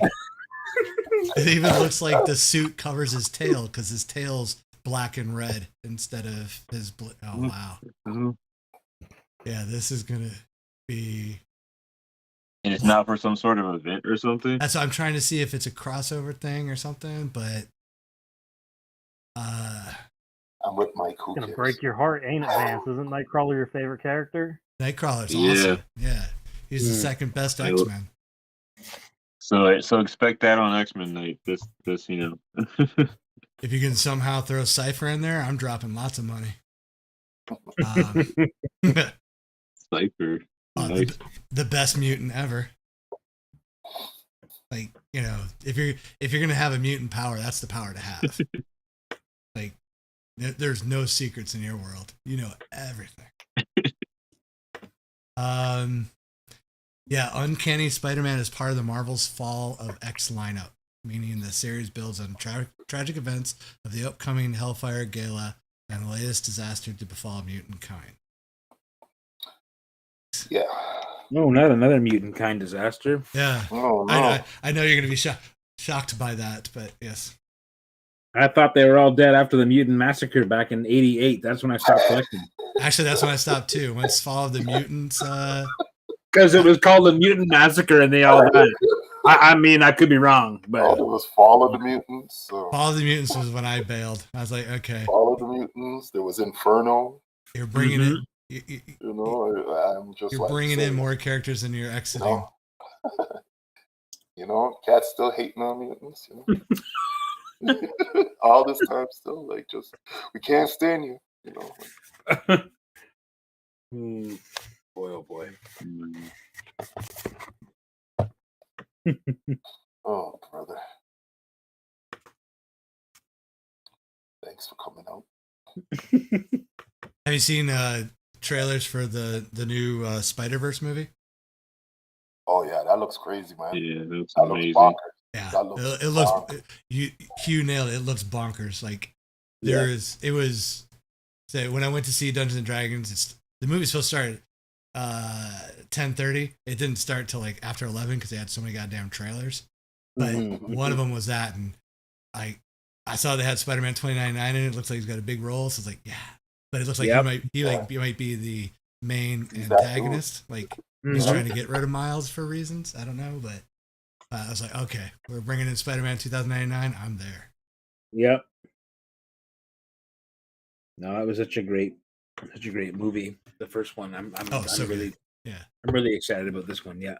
I met a guy in when I was at Vancouver who worked on the movie, the newest one, and he was saying how he said, yeah, it's going to be. He was telling me, he's like, yeah, it's bonkers compared to the first one. And he goes, you know, the first one was good. It's like, Mm-hmm. goes, this one is crazy. And he said he worked on some of the fight scenes with 2099 Spider-Man. Mm. So he was telling me about it. He said, yeah, man, I'm really excited for people to see it because we really went to town. It's from the trailer. It's got the vibe of a second part of a trilogy. You know, where it's the heavy action. It doesn't really propel the story too much, but you get like all the the big action pieces and then the setup for the third one. So, and I'm just going by what I saw in the trailer because man, they were just throwing so many fucking Spider-Mans at us. It was great. Did you see the Captain Marvel trailer? The Miss Marvels, the Marvels trailer? I Marvels. haven't seen that one yet. Yeah. Nope. Yeah, so they did. So what they did with them is like, remember Quasar and the quantum band things? Yep. Mhm. And you remember how Captain Marvel, when he would hit the bands and then he would switch with Yep. Rick Jones? Rick Jones. Yeah, that they're doing that kind of thing with the Marvels.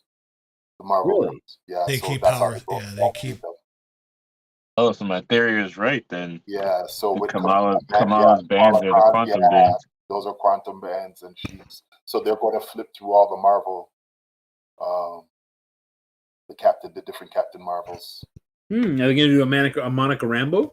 Oh, she's in it. Yeah. Yeah. Oh, good. I like her. Yeah, and unfortunately, I'm she's just gonna be in looking a bad forward movie. to the army of Flurkins coming down the steps. That was the only thing I took from the trailer. I'm sorry.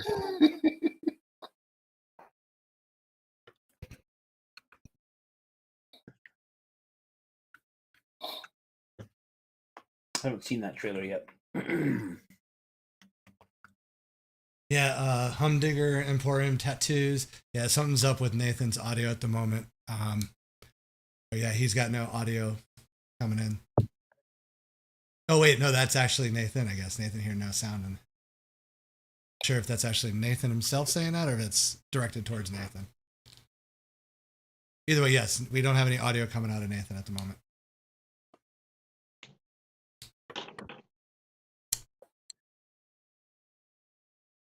It's yeah. Hang on, so I'll be right back, guys. Yep.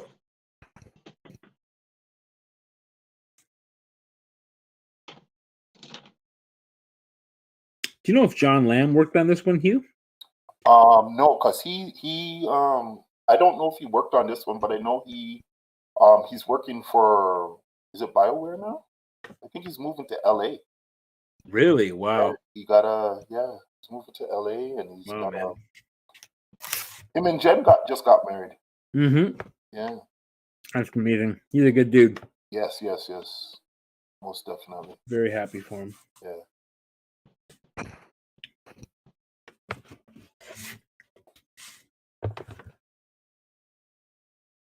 I know he was working on the Invincible stuff, but Yeah. I thought I recall he did something with the first Spider-Verse. No, I'm not maybe not. Maybe I'm wrong about that. He did work on Invincibles though. Yeah, he did storyboard for that. Mm-hmm. Yeah, did the storyboards for that.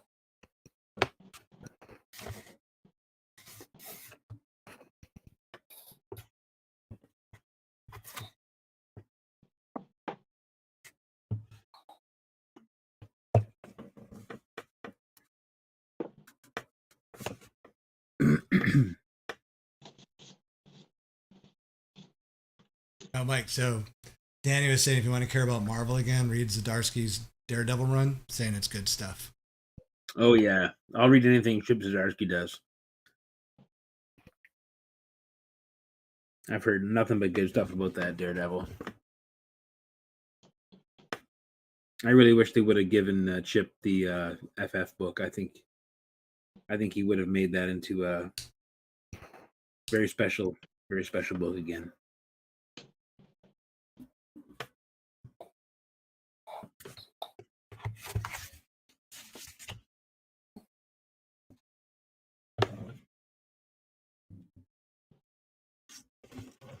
Ugh.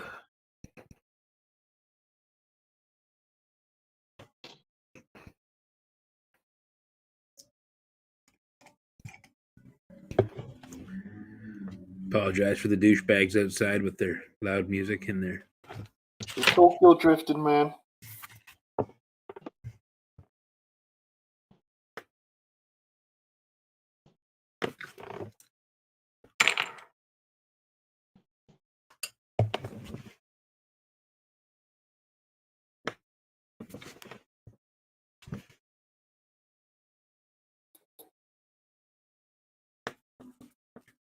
Trying to get a message to Nathan, but I'm not sure he's seen text even now.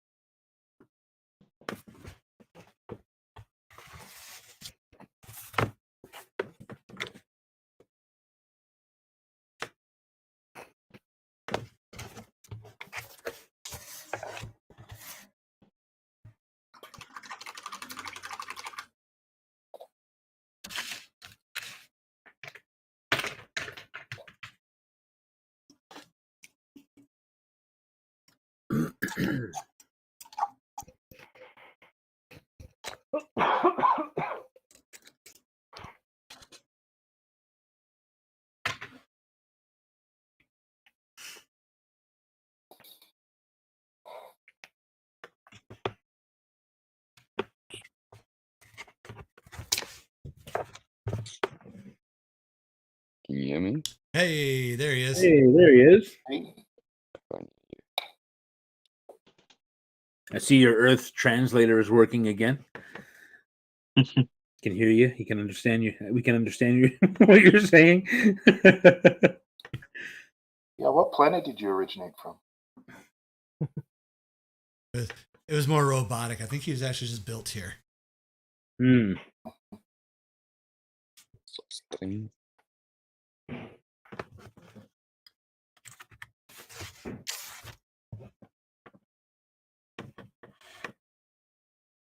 All right, Nathan, you ready to catch up on all the other stuff we talked about? So you can just go now for the next 30 minutes.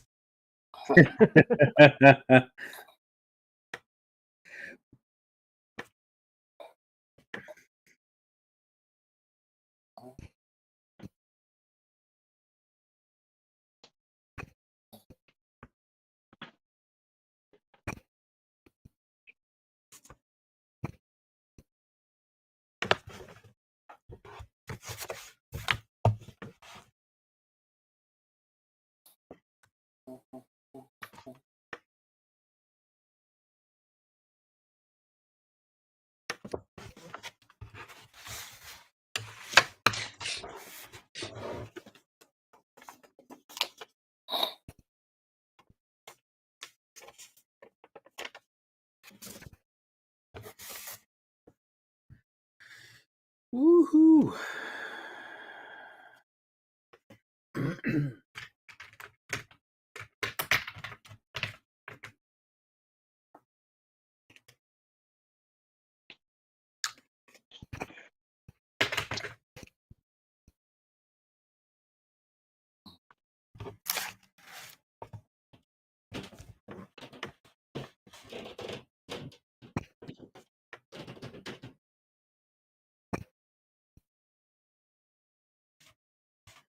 Now Nathan's back. No one's talking. This is. I wasn't sure if anyone Everybody's into was what still they're there. doing.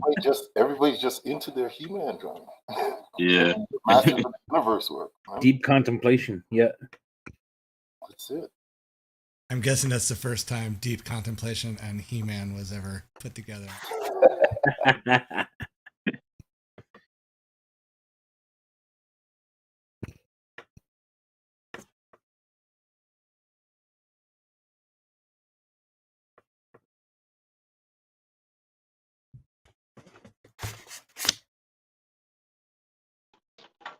Nathan, if you're trying to talk to us, you are muted on your end.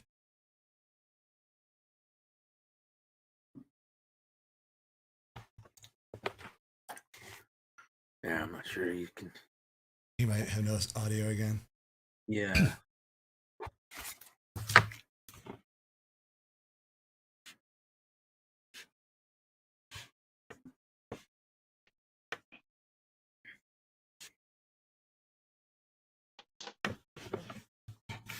So, Steve, this version of He-Man you're drawing, is that an actual?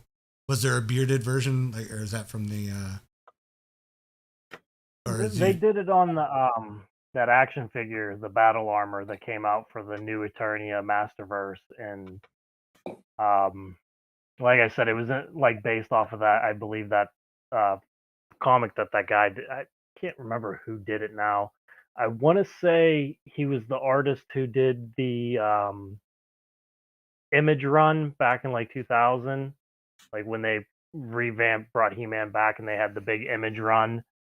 I think that's where he came from, but I honestly cannot remember his name at the time. Hmm. I'll have to look it up and see. But like they had him come back like from the New Adventures of He-Man. He was grizzled and like nobody recognized him and everything, and pretty much everybody hated him because he left to go fight Skeletor in space. And I think it was Hordak took over Eternia when he left or something. I honestly can't remember the whole comic now. Hmm. Oh yeah, I see the action figure. Yeah, that looks pretty awesome. Yeah, like they put out some really awesome looking figures for the Masterverse. Like they did a Viking He-Man and a Viking Skeletor, which look absolutely amazing. And like they've come out with some really good figures. But because I think the Viking one that they did was actually based off of what was it? I think his name was Mark Taylor, the original like sculptor and creator of He-Man. Yep. Like they touched on him with the Toys That Made Us and like that other documentary I think Mike was talking about. Yep. Pretty sure that's the guy. Yep. Yeah. Because he ended up doing like work for the Turtle line whenever they first took out he came over and helped launch the Turtle line too, I think. Mm-hmm.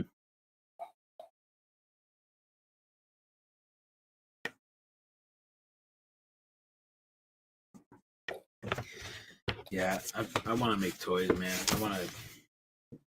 Every time I'm on here, this show with Thomas, and I see him sculpting stuff, I just get crazy ideas. It'd be so cool to make figures of our characters, and I don't know, it just brings things to another level. You know, with it, I think I always wanted to get to that point with my character designs and my creatures and things. something really cool about seeing it made 3D that I think, I don't know, it just It makes it.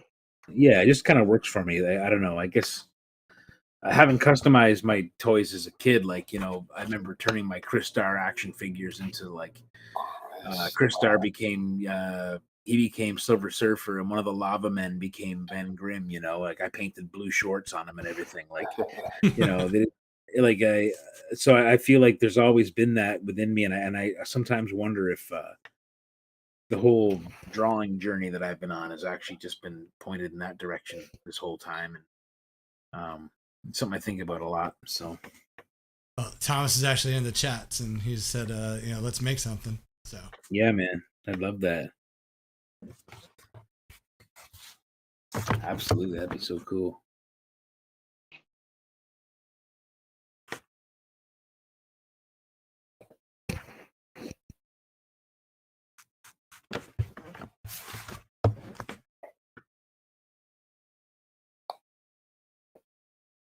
I think Danny has an unhealthy obsession with Ernest.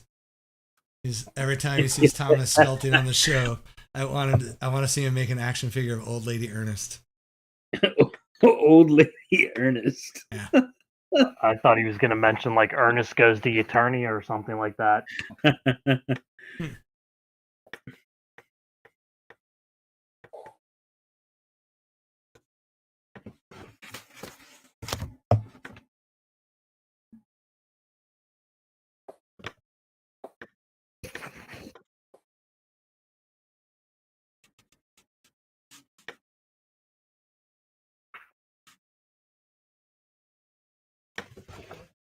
I got to read a rough draft of Danny's Rebel Girls book, a lettered version of it and colored, and man, it is just like, it's just so good. I really enjoyed it. I don't want to spoil it. I'm not going to spoil anything for you guys, but man, you're going to love this thing when it comes out.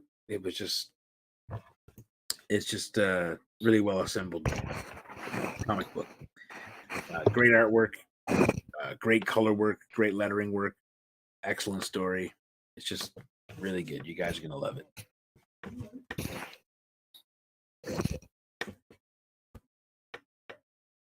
Okay, so I'm guessing this is going to be a no from the Roundhouse here too, but Rob's asking if anybody remembers the He-Man Christmas special. Oh, Yep, of course. I remember it. Yeah. Okay. Yeah. Better or worse than the Star Wars holiday special? On par, but better. Yeah. Yeah, you know, and in classic form, what ruins it is, you know, involving people from Earth, basically. like all things, you know, like couldn't just do a silent horror movie that was Aliens versus Predator. No. Let's put a human drama in there so that people have something to give a shit about. When all I wanted to do was sit there fucking terrified in an empty spaceship for 2 hours, freaking out, wondering who's going to get me, the Predator or the Alien. That's, you know, that's where, you know what I mean. We can't have that. We don't get that. You see, His we're not allowed his mom's from Earth. Remember? That's true. That's true. Yeah. Yep. I mean, there is an Earth connection. You know. Yeah. No one ever asked what happens to He-Man when it's Prince Adam's time. No one ever goes, what happened to He-Man? It's like that old Thing cartoon, you know, where young Benji Grimm bangs the two rings together. Ring to do your thing, and he becomes a thing, and the thing that shows up is not Ben Grimm. It's Ben Grimm the Thing, but it's not that kid that just turned into him. That kid goes to some nether dimension, and the thing comes from some nether dimension where all these rocks just fly out of nowhere and form him in the middle of nothing. He has his own personality. He's like an angry old New Yorker, and he has no previous existence and no existence outside being summoned by Benji Grimm. And in a way, He-Man and Prince Adam, you know, the viewers know that Prince Adam is just He-Man in disguise. He's pale. He's got purple duds on, whatever. But like, the personality change and all that stuff. You know, we're on the inside. We get that. But the Thing cartoon, it wasn't the case. It was kind of a horror movie in a way when you think about it, because the Thing just comes from nowhere and goes back to nothing. And so does Ben Grimm. It's really bad. It's really weird. Yeah, it's the whole Jason Blood Etrigan thing. Totally. Yeah. But you know that the demon's going to hell. We accept that he has a home. Where does Ben Grimm go when he's not Ben Grimm?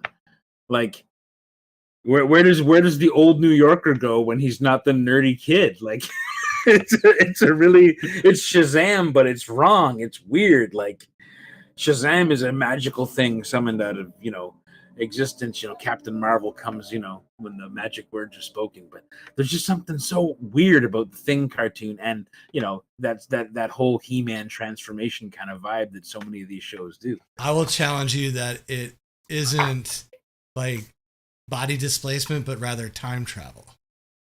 And the Thing is actually Benji Grimm in the future after some horrible event that caused him to turn into this monstrous being. And that's why he's got that curmudgeon old, bastard attitude.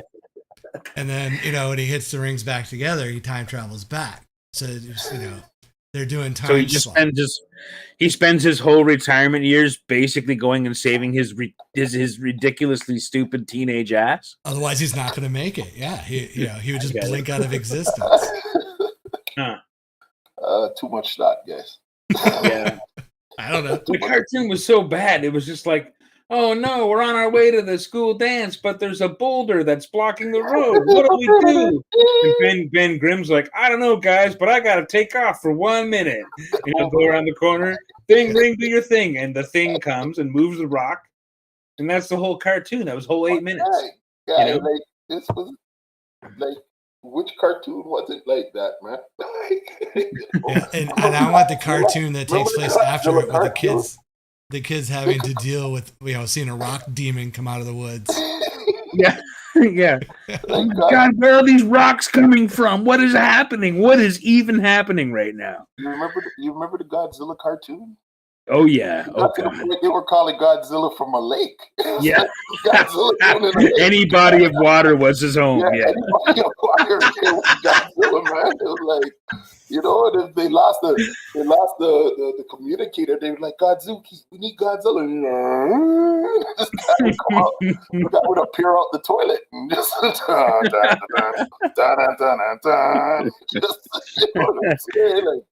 he'd appear just to stop a building from falling. Oh my God, the building's gonna fall. We need Godzilla. 3 inches high, he'd be way up in the sky. Godzilla. So good. Oh yeah, those were the days.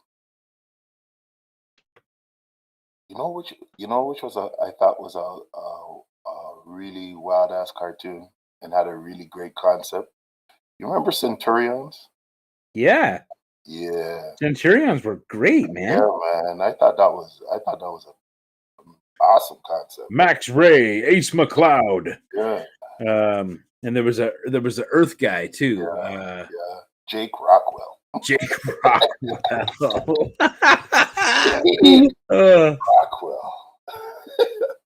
And the leader of the bad guys was like this. It was basically like a Mr. Bean cyborg.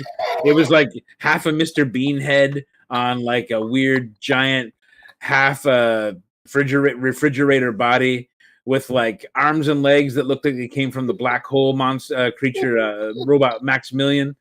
It was really just kind of slapped together, man. It was, but you know what? The toys were fucking solid as shit. They were cool. The toys were crazy, guys. Yeah. Power Extreme. Power Extreme. I remember that shit. I do. Wow. Power Extreme. And then all the armor pieces would come on, man. That was crazy, guys. That was wild. That was wild for back in the day. Oh, yeah.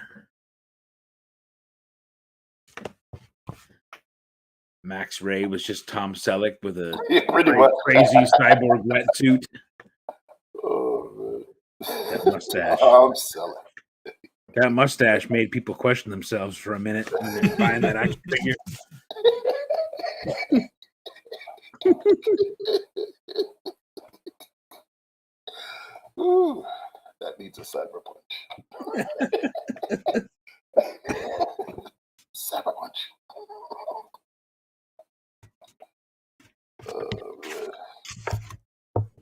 Rob's asking if that was the show with the robot shark and panther.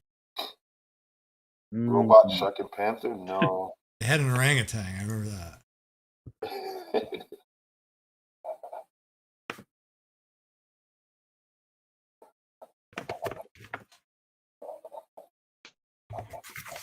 Kind of noon to understand what time we have now. Oh, already after 9.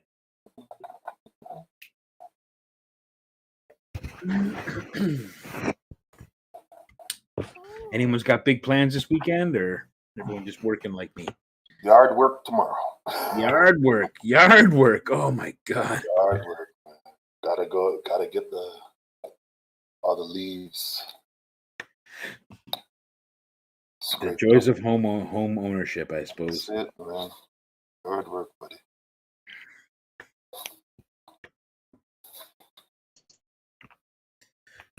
Tomorrow I'm drawing comics all day. Yeah.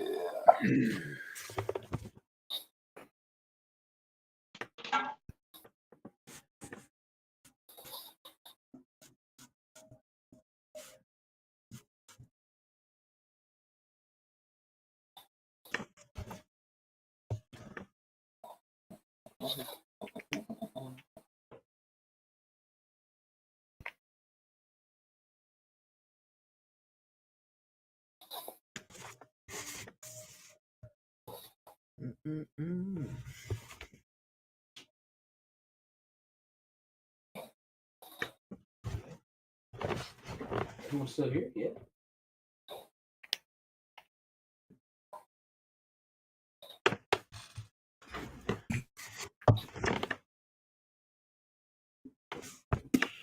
Steve, you doing anything for your birthday tomorrow? I don't think so. Nothing. I'm gonna probably celebrate Thursday when I take my 2 daughters to the Pirate game. Mm.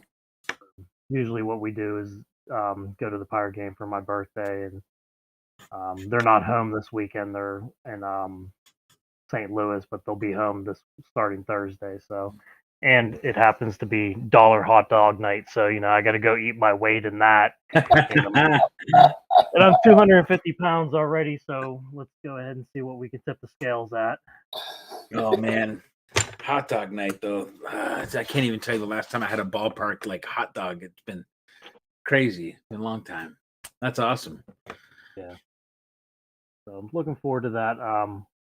We got front row seats right in right center field, right by I don't know how many of you guys follow the Pirates. Probably nobody but me. They tend to have sucked for like 20 years, but Andrew McCutcheon came back to the Pirates this year, and he's playing right field. He was my favorite player, so like seeing him back in the Pirates is going to be like a really awesome thing, and to be sitting front row with near him is going to be pretty cool, I think. Oh, that's awesome, man. That's cool. It's a great energy at live sports like that, man. It's hard to beat when you get great seats, and especially if you're, connected to the player that you happen to be sitting near to or whatever. That's pretty awesome.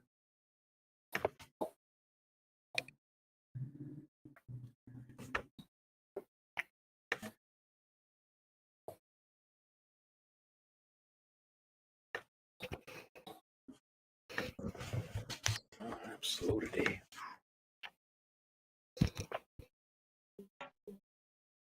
Yeah. Mothman. Rob's dropping some shade about the Penguins not being in the playoffs.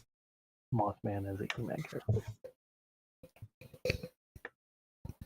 Steve, you follow the Penguins, or you? Oh yeah. I mean, Pittsburgh's like home, so like I follow them all. It's strange not to know that they're going to be in the playoffs this year. That's very strange. I mean, 16 years in a row, kind of a pretty heavy streak to lose, but it was bound to happen. I mean, all their core is getting older, so. Rob's talking that much shit with the Red Wings doing as piss poor as they did this season, so you really shouldn't be talking too loud. Well, I mean, his Red Wings are the reason the Penguins aren't in it. Yeah, like, that's they true. Beat the shit out of them like 5-1, like when they needed to win. So.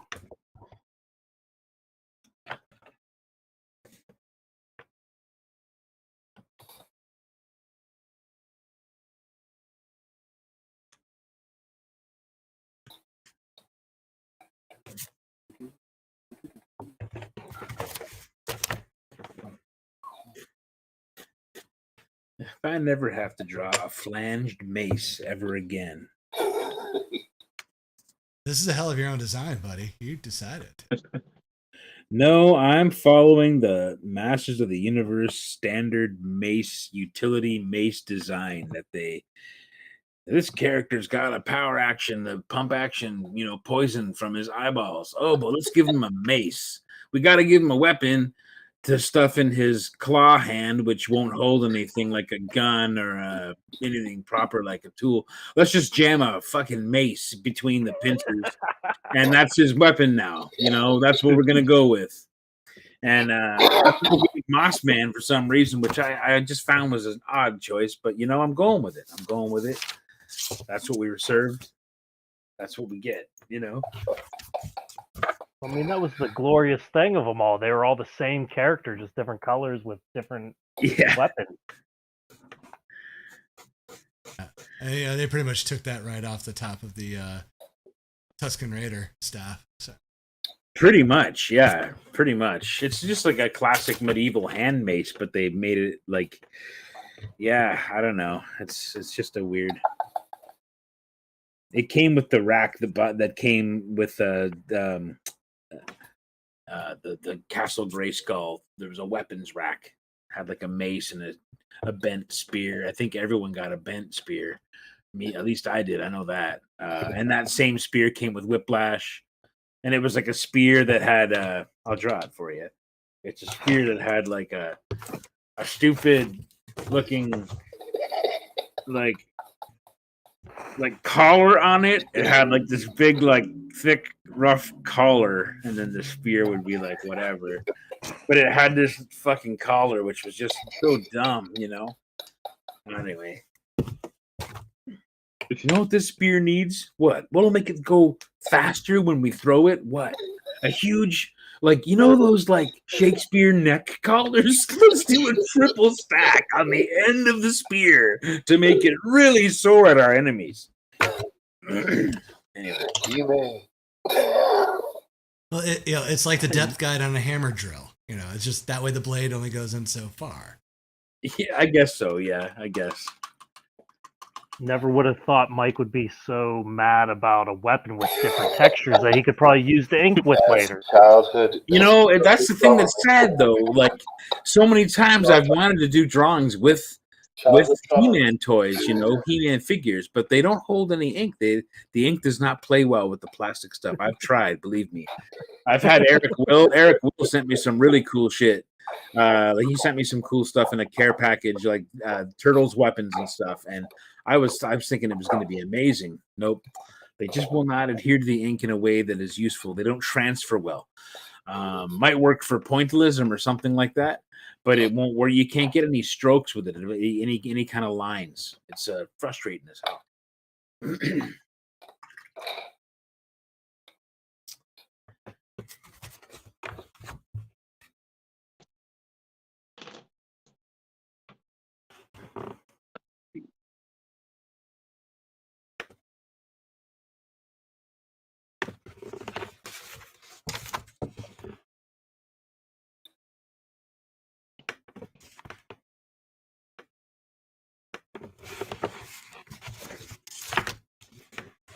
All right, let's just do it.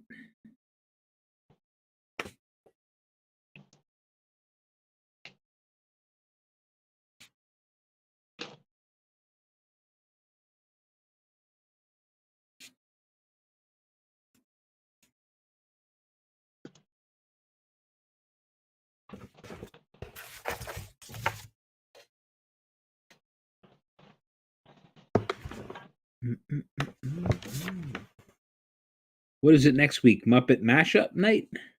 No, I think next week is Supervillains. No, next week's Arborish Day. Is it? Yeah. Yeah, because, this weekend is bullshit Earth Day. I thought it was the weekend after, though. Sorry. I thought it was the 25th. What day are we at right now? 15th. 15th? Yeah, I think we're the 15th today. 21st, and then...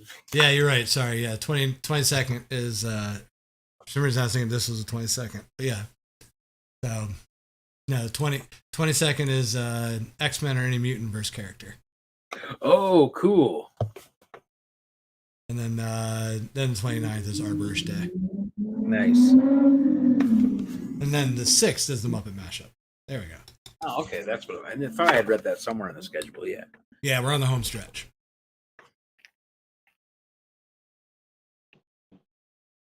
It's been fun, Hey, man. It's Stefan. been a fun, Yes.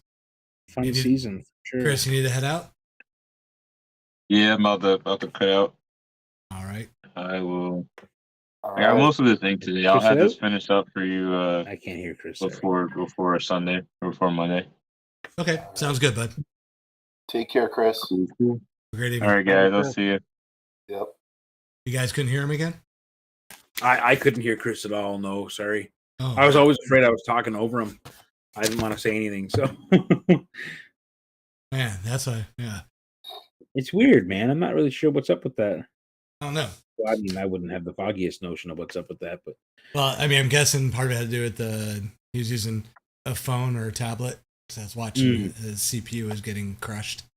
So it was deciding to send video rather than audio.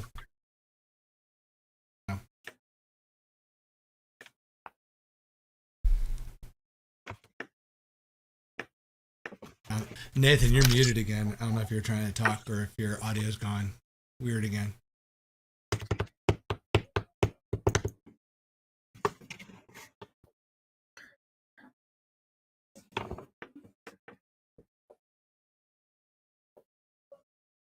If you're talking, we're not hearing it. Yeah, it's all right. sorry, dude.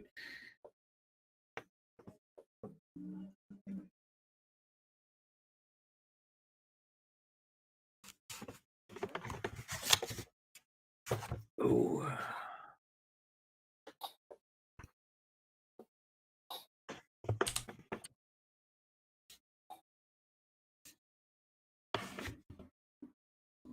So I got all my stuff sorted out for New York Comic Con now. Yeah. All I got to do is get into the show now. I'll be set to go. You're gonna be in, buddy. I can see it. I've been denied a couple times, so I never expect to get in, but it will be nice because I've already got my got a sweet room booked. I've got my train tickets already booked. It's gonna be so cool to take the train to New York. Be the first time Erica and I be able to do like a road trip where she's not driving and she can actually just enjoy the scenery, not having to worry about the road or anything, and a lot of our viewers probably don't know that I don't drive, but I don't drive, and as a result, a lot of the touring I do is in the passenger seat of a car. But this year, going to New York is going to be really cool. How long of a train ride is it from? It's about altogether about 10.5 to 11 hours, but there's about a 2-hour layover at the border because we cross over, I think, at Niagara Falls, and then they kind of get on board the train and check everybody at the, that way. I haven't done a over the border trip by train before, so but I know it goes through just a beautiful section of northern New York, and yeah, I'm pretty excited about it. Cool.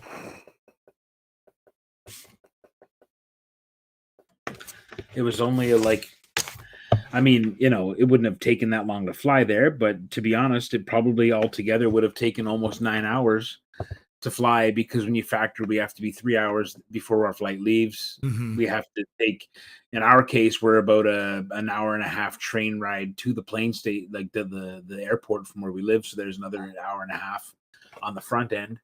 The flight itself is probably no more than an hour and a half or 2 hours if you're lucky.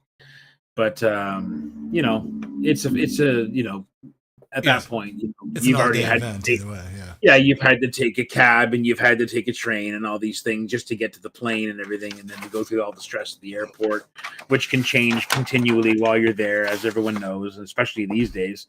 So it's a whole different game now, flying. So I'm just really interested in this experience. I think it's going to be cool to maybe have a slightly lower key stress level when I'm traveling for a change, because I find traveling to be really stressful in general. Yeah, you're gonna have a good time, buddy. You know? Yeah, it should be good. It's nice, man. Been 8 years since I was in New York, and I didn't really have a whole ton of stuff published back then. I had a few things like Captain Canuck and some Red Sonja stuff that I had published back then. But other than that, it's like going to be, I wish I could go down there with my whole library of stuff for sale, because there's been a lot of stuff that, my customers and supporters down there haven't had a chance to get their hands on in person. It's always nice to come back to a show after a long break. Because you're gonna murder it, though, buddy. Be fine. You're gonna murder it. It'll be the first time that Matt Nixon and I meet too, in person, which is kind of crazy. Wow, yeah. Because we've been That's working right. on Dodge for 5 years, so Yeah. it's kind of crazy to think of that. But yeah, it's gonna be good. We're gonna have the Dodge booth with Nixon and Ruth. It's gonna be a good time. Oh, so you guys are gonna have a booth? I think so, man. Like, that's the plan. Like, I think he's kind of found his own way there. But the idea would be that if I get in, my table becomes the Dodge booth, because we'll have all 4 issues there. We'll have hopefully by then we'll even have the Kickstarter going for the trade paperback collected edition. But we'll certainly have all 4 issues there, which will be a really cool experience. To have the whole story and be able to give it to people in one shot. Yep.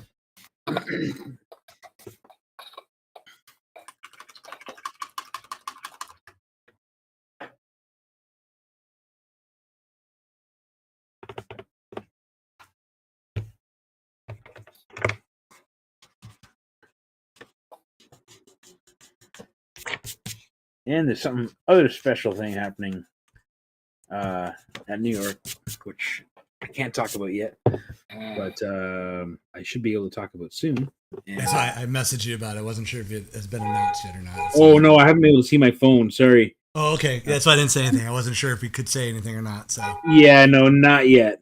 But it's for a publisher I've never worked for. I will say that. But I'm pretty excited about it. Pretty cool subject material, and just nice to get that call. Nice to I always like working directly for the publisher when I can. It's a pretty cool feeling. It's